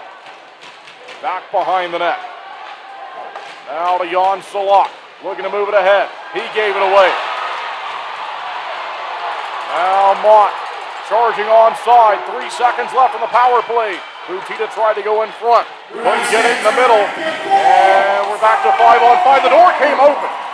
They stopped the game after a check was applied and the door popped open. And Frolov is hurt here. That's something that should never happen, because if it does, that's exactly the result that could transpire. Let's hope he's okay. Media timeout. We'll be right back. When you compete at your best, you need a team that keeps you moving.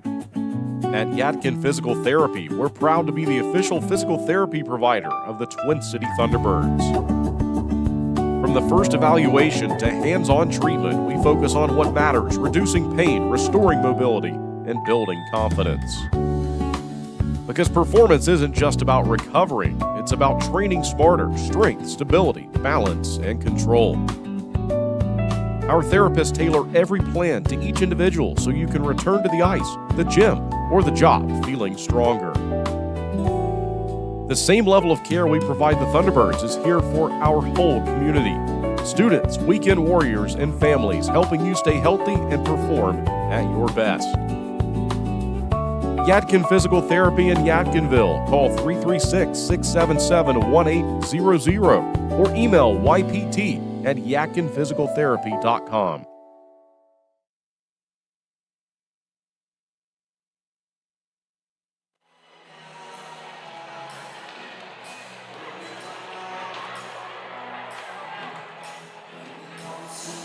Eight minutes and 26 seconds left to go in the Culver's third period. Thunderbirds are down by 1.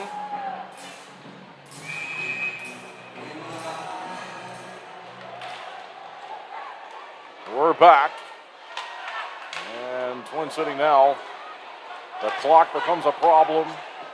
Lots of time left to go. They can't make a mistake like this. Shot in on Babick and he made a nice save. Rebound, and he got that one falling down. He's off to the side of the goal. Covered it. Not covered the second time as it came free. Slap shot wide of the goal. This is madness. Finally, it settles down to Zach White. Well, I was just about to say Thunderbirds are going to be aggressive, certainly, but there's a fine line between aggression and giving up breaks. Go in, got tripped. That'll be another power play.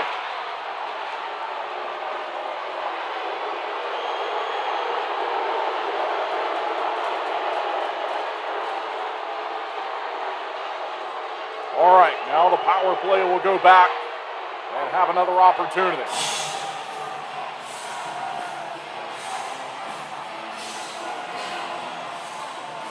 Tripping is the word.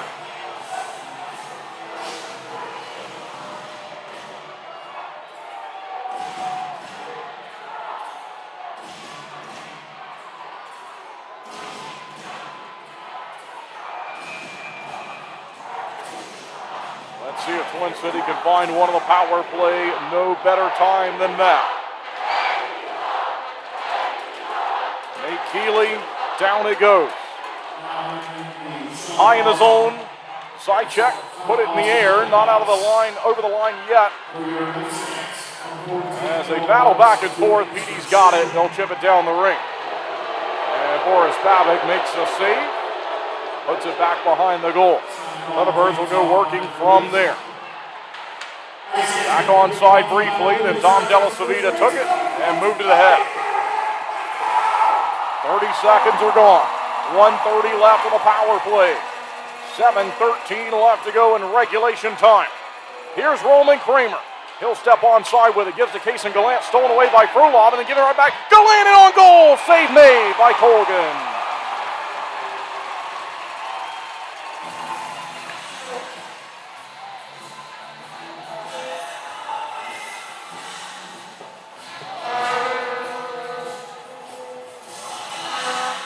Changes made on the power play unit.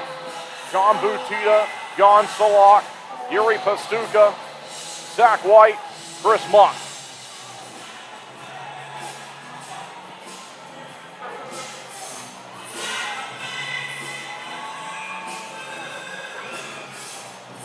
Here is the face-off.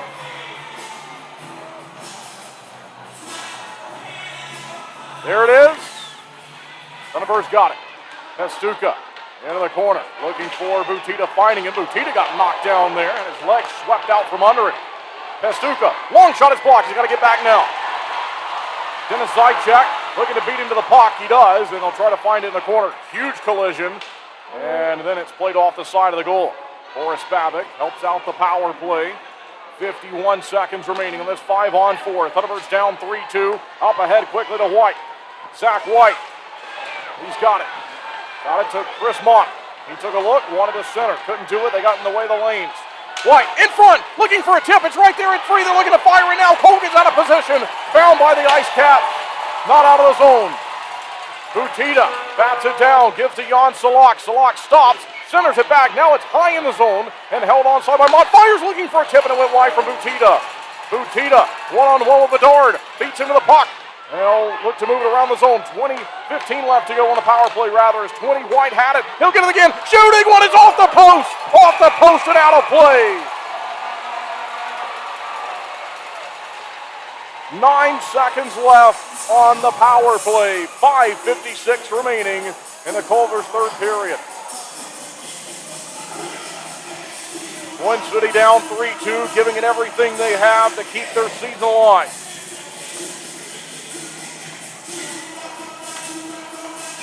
There'll be 2 games next weekend regardless, but the Thunderbirds want them to have a ton of meaning. Looking for the next goal here.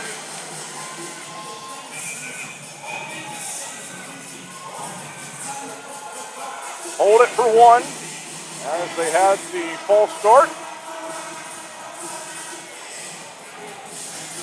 Zach White against Nick Gullo. There it is. White wins it cleanly.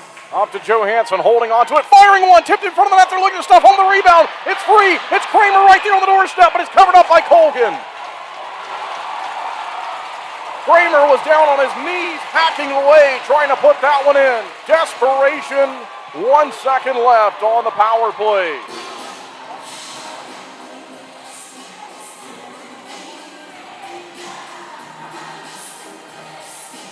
Five minutes, 47 seconds left to go.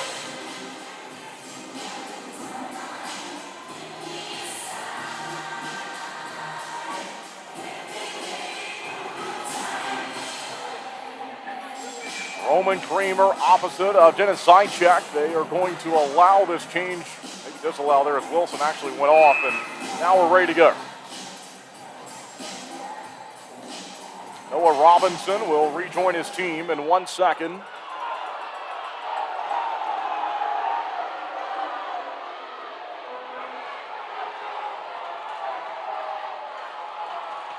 Face off, chopped ahead and right over the goal by Kramer.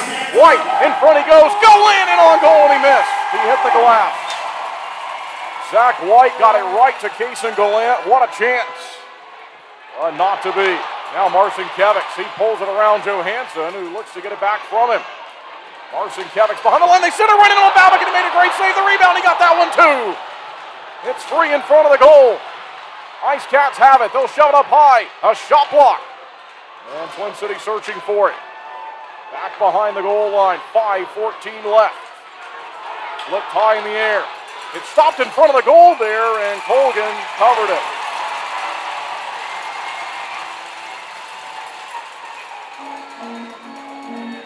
Well, that's an indication that the ice still isn't great. That puck just stopped almost right where it was.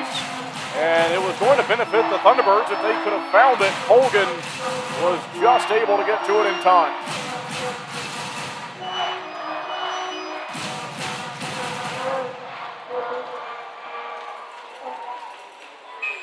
Nate Keeley, face-off circle. There we go. And playing again, found by Salak, shooting one, save made by Colgan on Jan Salak from right in front of the goal. Salak finds it here. Thunderbirds are doing everything they can. They got to get the next one. Into the corner it goes. Under 5 to play, 4:48 left. Here's Cade Hanley. He'll wait, goes down in the corner. Run into Jan Salak, battling with Razalov. Goes across, Pastuca held up, spun away. Pastuca shoots one, tried to pick the angle, he missed. Hanley looking to hold the line, but it's found by Marcinkiewicz, and he'll skate it out. Marcinkiewicz shoots, scores!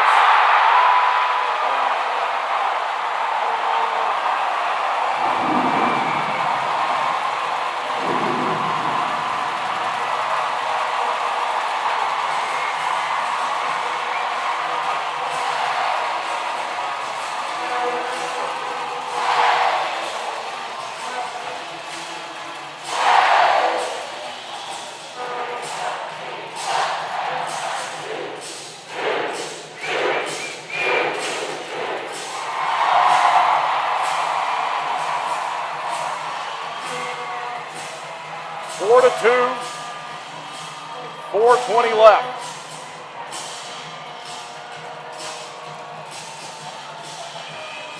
And that was a bad face-off every which way. They stopped it. They'll announce the goal to Marcinkiewicz.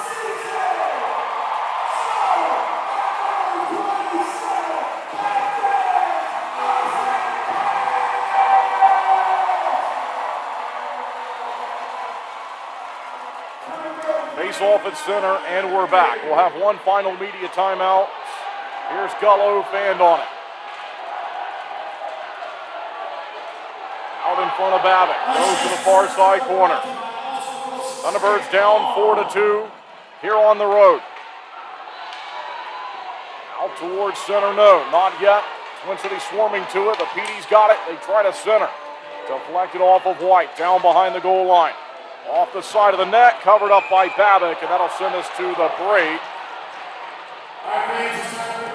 All right, it's the final media timeout of the Culver's third period. Thunderbirds down by 2. We'll be right back with more Twin City Thunderbirds hockey.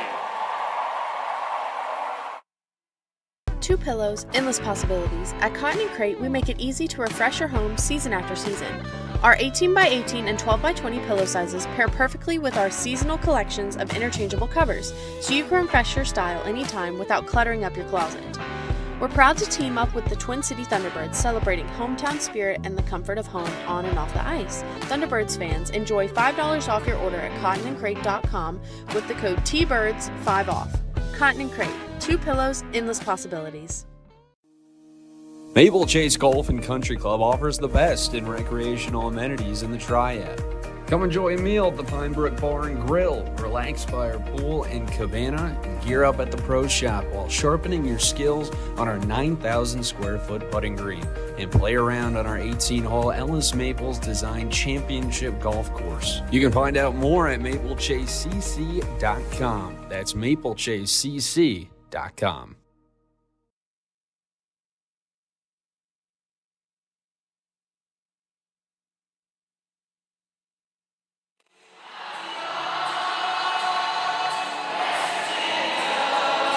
Minutes, 48 seconds remaining, and the Thunderbirds will have to get everything they have. They need 2 goals to keep the season moving along for playoff consideration.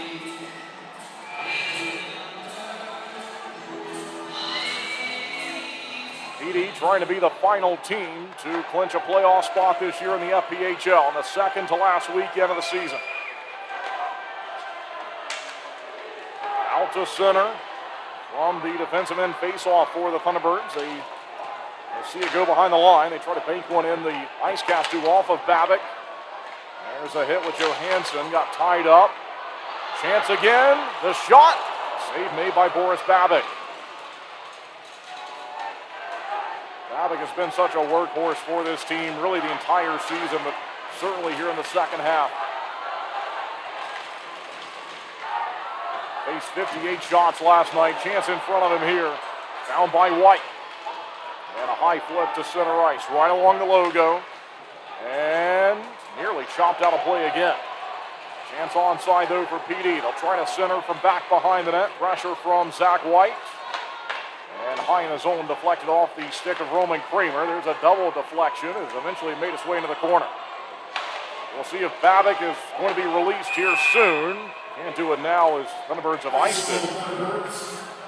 Twin City's got tired players out there, and with this being a 2-goal deficit, I would expect Babick to head to the bench for an extra attacker here pretty soon.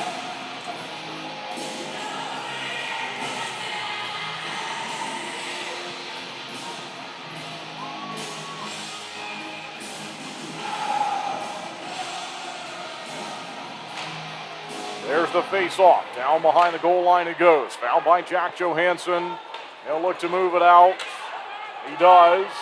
Gallant hustles, and they called that an icing. Looked like the Thunderbirds had that one. Gallant's looking around, and he's got the same thoughts going through his head as I do mine. My language might be a bit cleaner than his right now, though. Well, I thought they had that one. So the first order of business is to get this one out of the zone legally. They lose the face-off, though. Shot saved made by Babick, and there we go. Now they'll be able to make some changes and whatever they want to do with Babick giving it a squeeze.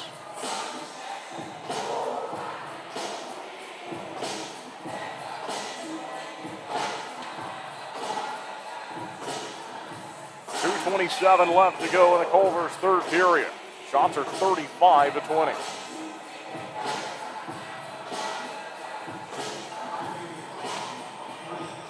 Down it goes behind the goal line, and Twin City will find it again. Craig up to Pestuka. Shot of the head. Delasavita felt some pressure, and now they'll ice it. And here comes Babick.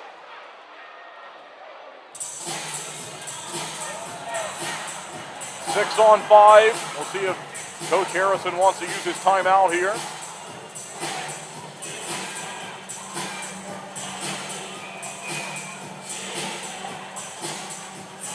And he does. Timeout, Twin City. Game 54 of the season. There'll be 2 next weekend. What had once been hanging around is the possibility of making the postseason despite the odds stacked against them for so long. I mentioned this playoff race was last night up. I said this on the broadcast, was into double digits. I think it got to 14 points at one point. And Thunderbirds have clawed back all the way to 3 down. They just need one more to keep their season moving along.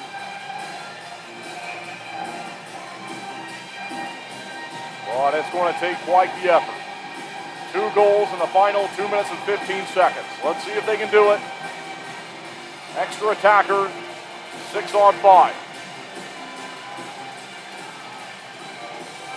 Timeout has ended.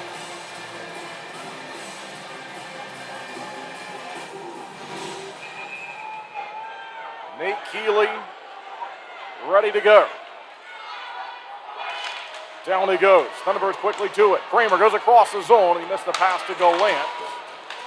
Into the corner. They'll battle for it. IceCats chip it down. Down it goes. No icing. They'll look to get it back. Twin City aggressive. Zach White steps onside. White pulls it away from an attacker. Holding on to it. Pass was broken up by Marcin Kevix. He shoots. He missed. And icing will be called.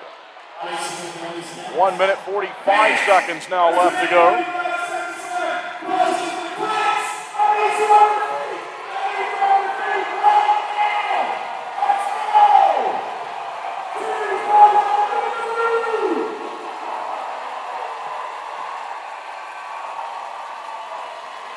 Nate Healy.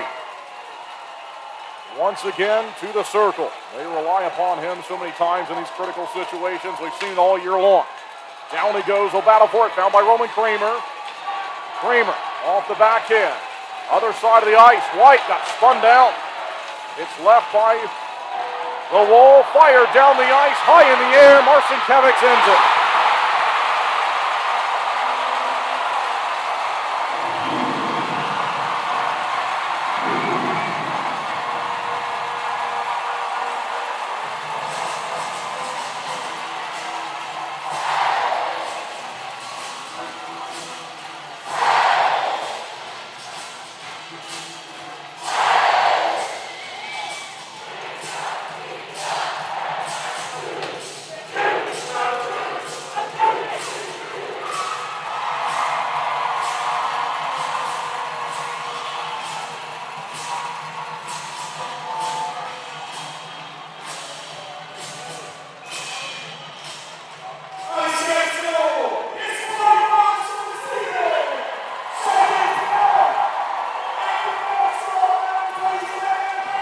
Off at center. It's 5-2. Schnapp looking to take it away, and they're going to call a penalty on him as he was hacking at Wilson. There's a hit from Butita down the rink, and penalty will be called here.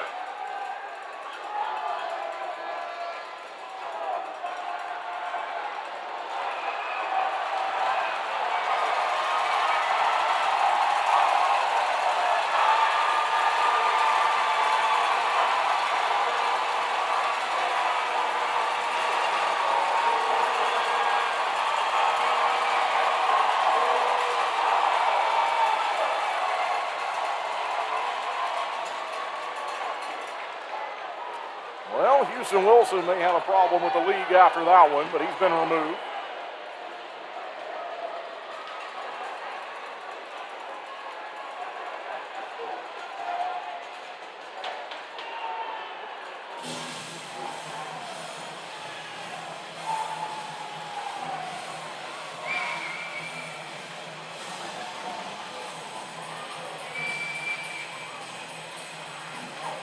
Thunderbirds will finish below 500 for the first time in this franchise history. And a frustrating way to end it, but let's hopefully get out of here without any other shenanigans. We just saw some there.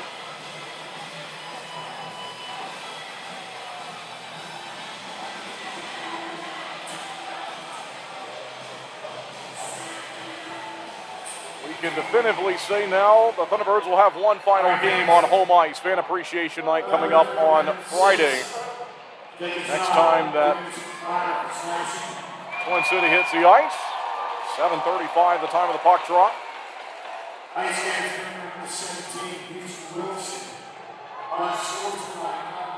Yeah, I'd say so.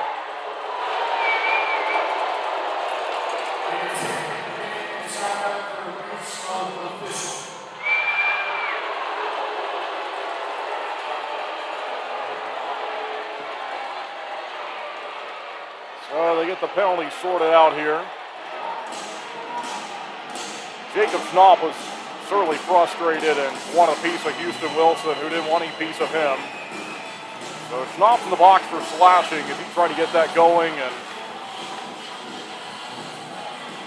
Houston Wilson is done for the night.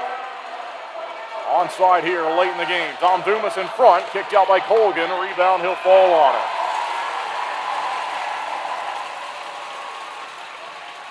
He made some critical saves during the Thunderbirds push to try to get this thing tied up, but it was still 3-2.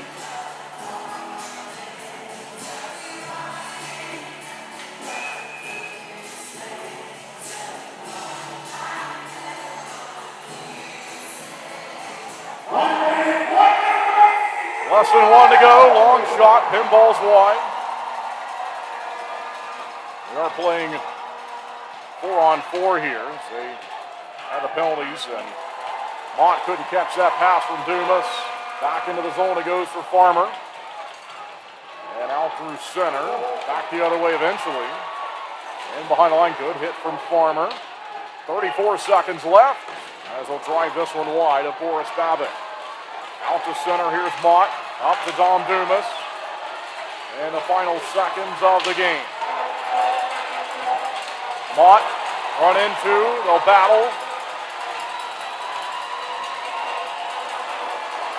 As the time winds down. IceCats are to it here.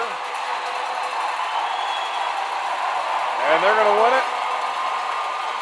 And they're going to go to the playoffs.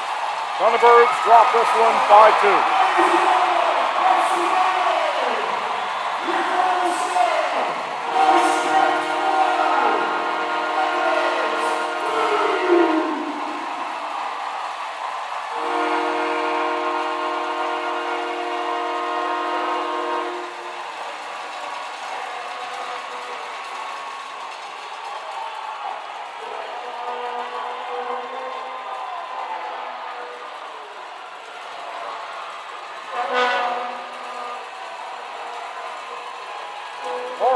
So the IceCats will celebrate a trip to the postseason. Thunderbirds will have 2 games remaining. The Blue Ridge Bobcats, the opponent next weekend, Friday night and Saturday night. Fan Appreciation Night on Friday, 7:35, the time of the puck drop. And a road game that will follow. That will be the final game of the season. All right. We will step aside and return for the post-game show here tonight. 5-2 the final. We'll be right back with more Twin City Thunderbirds hockey.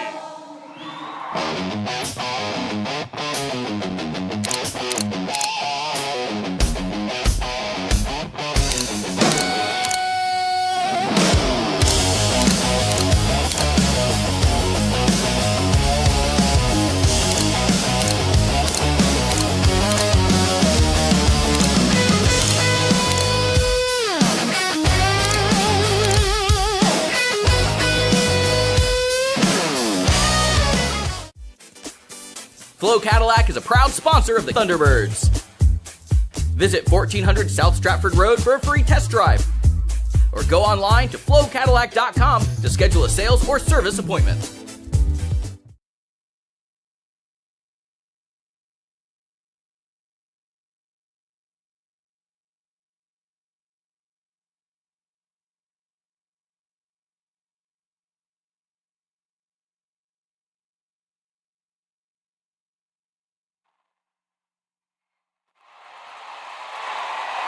All right, welcome back inside a raucous Florence Center where the IceCats are celebrating a playoff berth.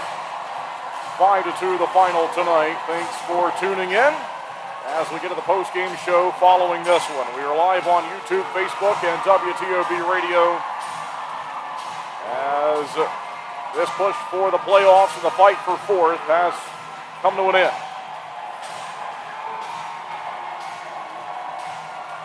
Opening goal of the game, Roman Kramer on the power play in the first period at 6:03. Zach White, Kason Gallant with an assist. And then it was Dennis Zajac to make it 1-1. 15:34, the time of Zajac's goal from Elijah Wilson. That made it 1-1 in the final 5 minutes of the first period. Pee Dee outshot the Thunderbirds 12-4 in the first. We go to the second period, even strength scoring play from Charlie Bedard makes it 2-1. Dennis Zajac on the assist, and the IceCats are in front. And then Jacob Schnapp scored the final goal for the Thunderbirds of their game tonight. A shorthanded scoring play that gave them a chance. And it really was from a lot of effort. There was skill involved, yes, but it was just an effort play that was made from Schnapp to get it all the way down the ice, to skate after it. He had to beat his man to the puck, and then he pulled it right out in front of the goaltender Colgan and scored to get into double digits for goal scoring production here this season. 2-2. Final goal of the second period, though, was Timur Razilov late, and really a bit of a backbreaker to put the IceCats ahead by a goal at 3-2. And that goal scored by Razilov, 3-2 in the final 28 seconds of the second period. And just a tough one there for the Thunderbirds to give up. It still had a fighting chance, certainly, into the Culver's third period. Shots on goal in the second period were 15-5. We go to the third period. Each team with 8 shots on net. IceCats outshot the Thunderbirds 35-17. Patrick's Marcinkiewicz with an even strength scoring play to make it 4-2, which was going to make it increasingly difficult for Twin City to come back. And then he ended the game effectively with an empty netter at 5-2 at 18:30 with Dom Delasavita assisting. The IceCats are celebrating this playoff berth as the Thunderbirds are going to miss the postseason, and playoff hockey is something that Thunderbirds fans have been used to throughout the franchise's history. Trips to the finals, but that run is going to end this season with Twin City missing the postseason. They'll have one more game on home ice. It'll be Fan Appreciation Night. We hope you can come join us. 7:35 is the time of the puck drop on Friday for the final home game of the year. We'll have one last look at the out-of-town scoreboard report before we go off the air tonight. And here's what we had from around the league. 6-5, Topeka leading Baton Rouge in the third period. Blue Ridge 7-1 over Biloxi on the road. Monroe leading Columbus 6-2, 9-1. Binghamton on the road against Watertown. Indiana leading Athens 4-3, and 4-3 the overtime win tonight for Danbury over Port Huron.